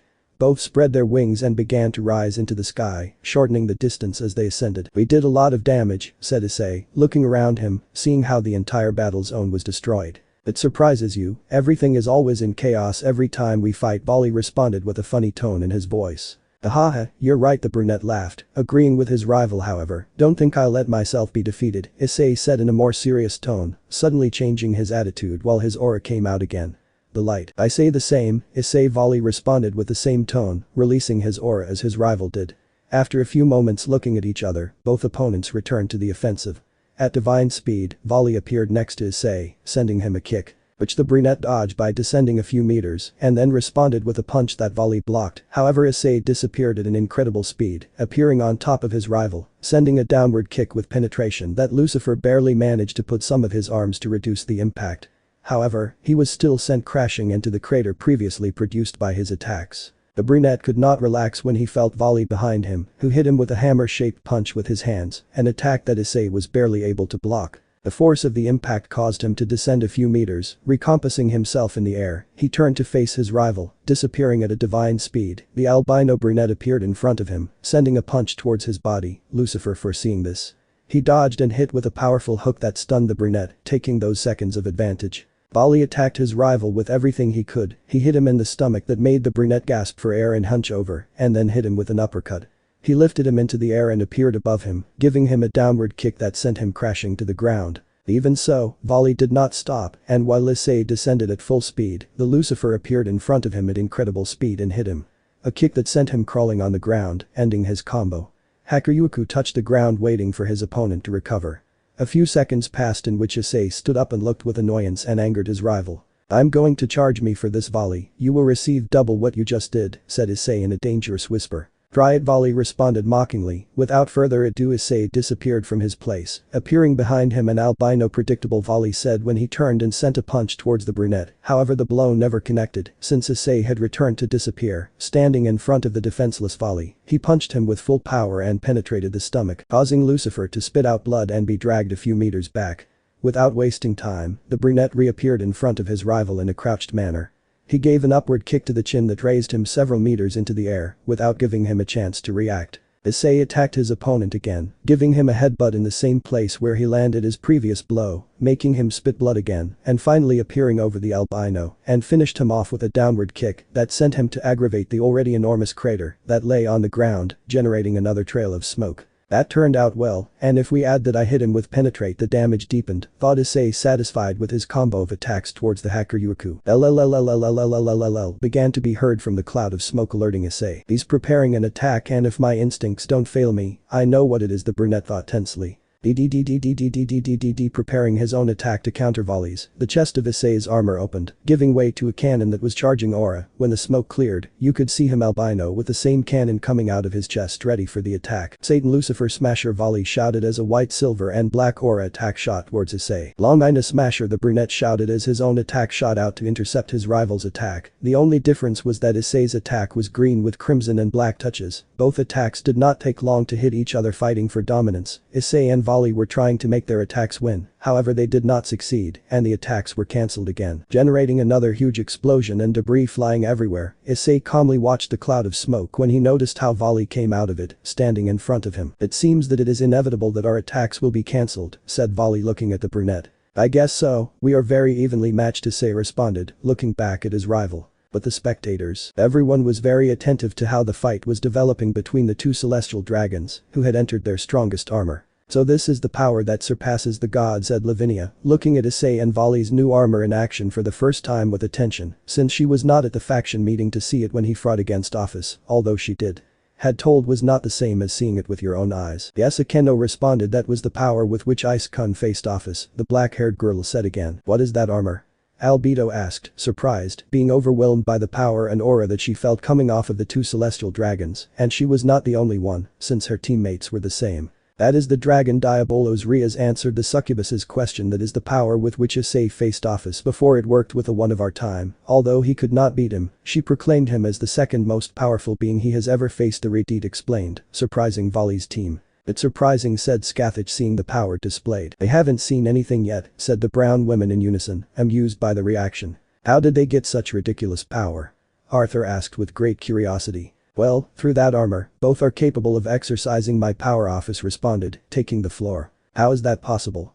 Albedo asked, opening her eyes. Well, in the case of Issei, after he died for the second time due to Samuel's blood, I in Great Red made him another body with my power and his flesh and blood, that made him an individual with infinite potential, explained the dragon goddess. When could I have that bastard? Arthur said with his eyes open like his companions. Now I understand what Volley-sama told me, Albedo thought, becoming more and more interested in the chestnut tree. We don't know that, Ani-sama, she replied. And as for Volley, she obtained it through a blessing from me, and not only that, but during her training in these last months, she also obtained it in Great Red. The black-haired dragon spoke again. In short, they are monsters, said Biku, amused, receiving a look from the women, which made him sweat. In short, those two have the potential to become the most powerful beings in existence. The one who spoke this time was Lilith. Ifufu, I don't regret choosing Ice Naya. My kittens will be very powerful, Kuroka said playfully, causing beads of sweat to fall on the heads of her harem sisters. This is not the time for that comment, Kuroka-sama, said Faye, receiving a shrug from the older Nekomata.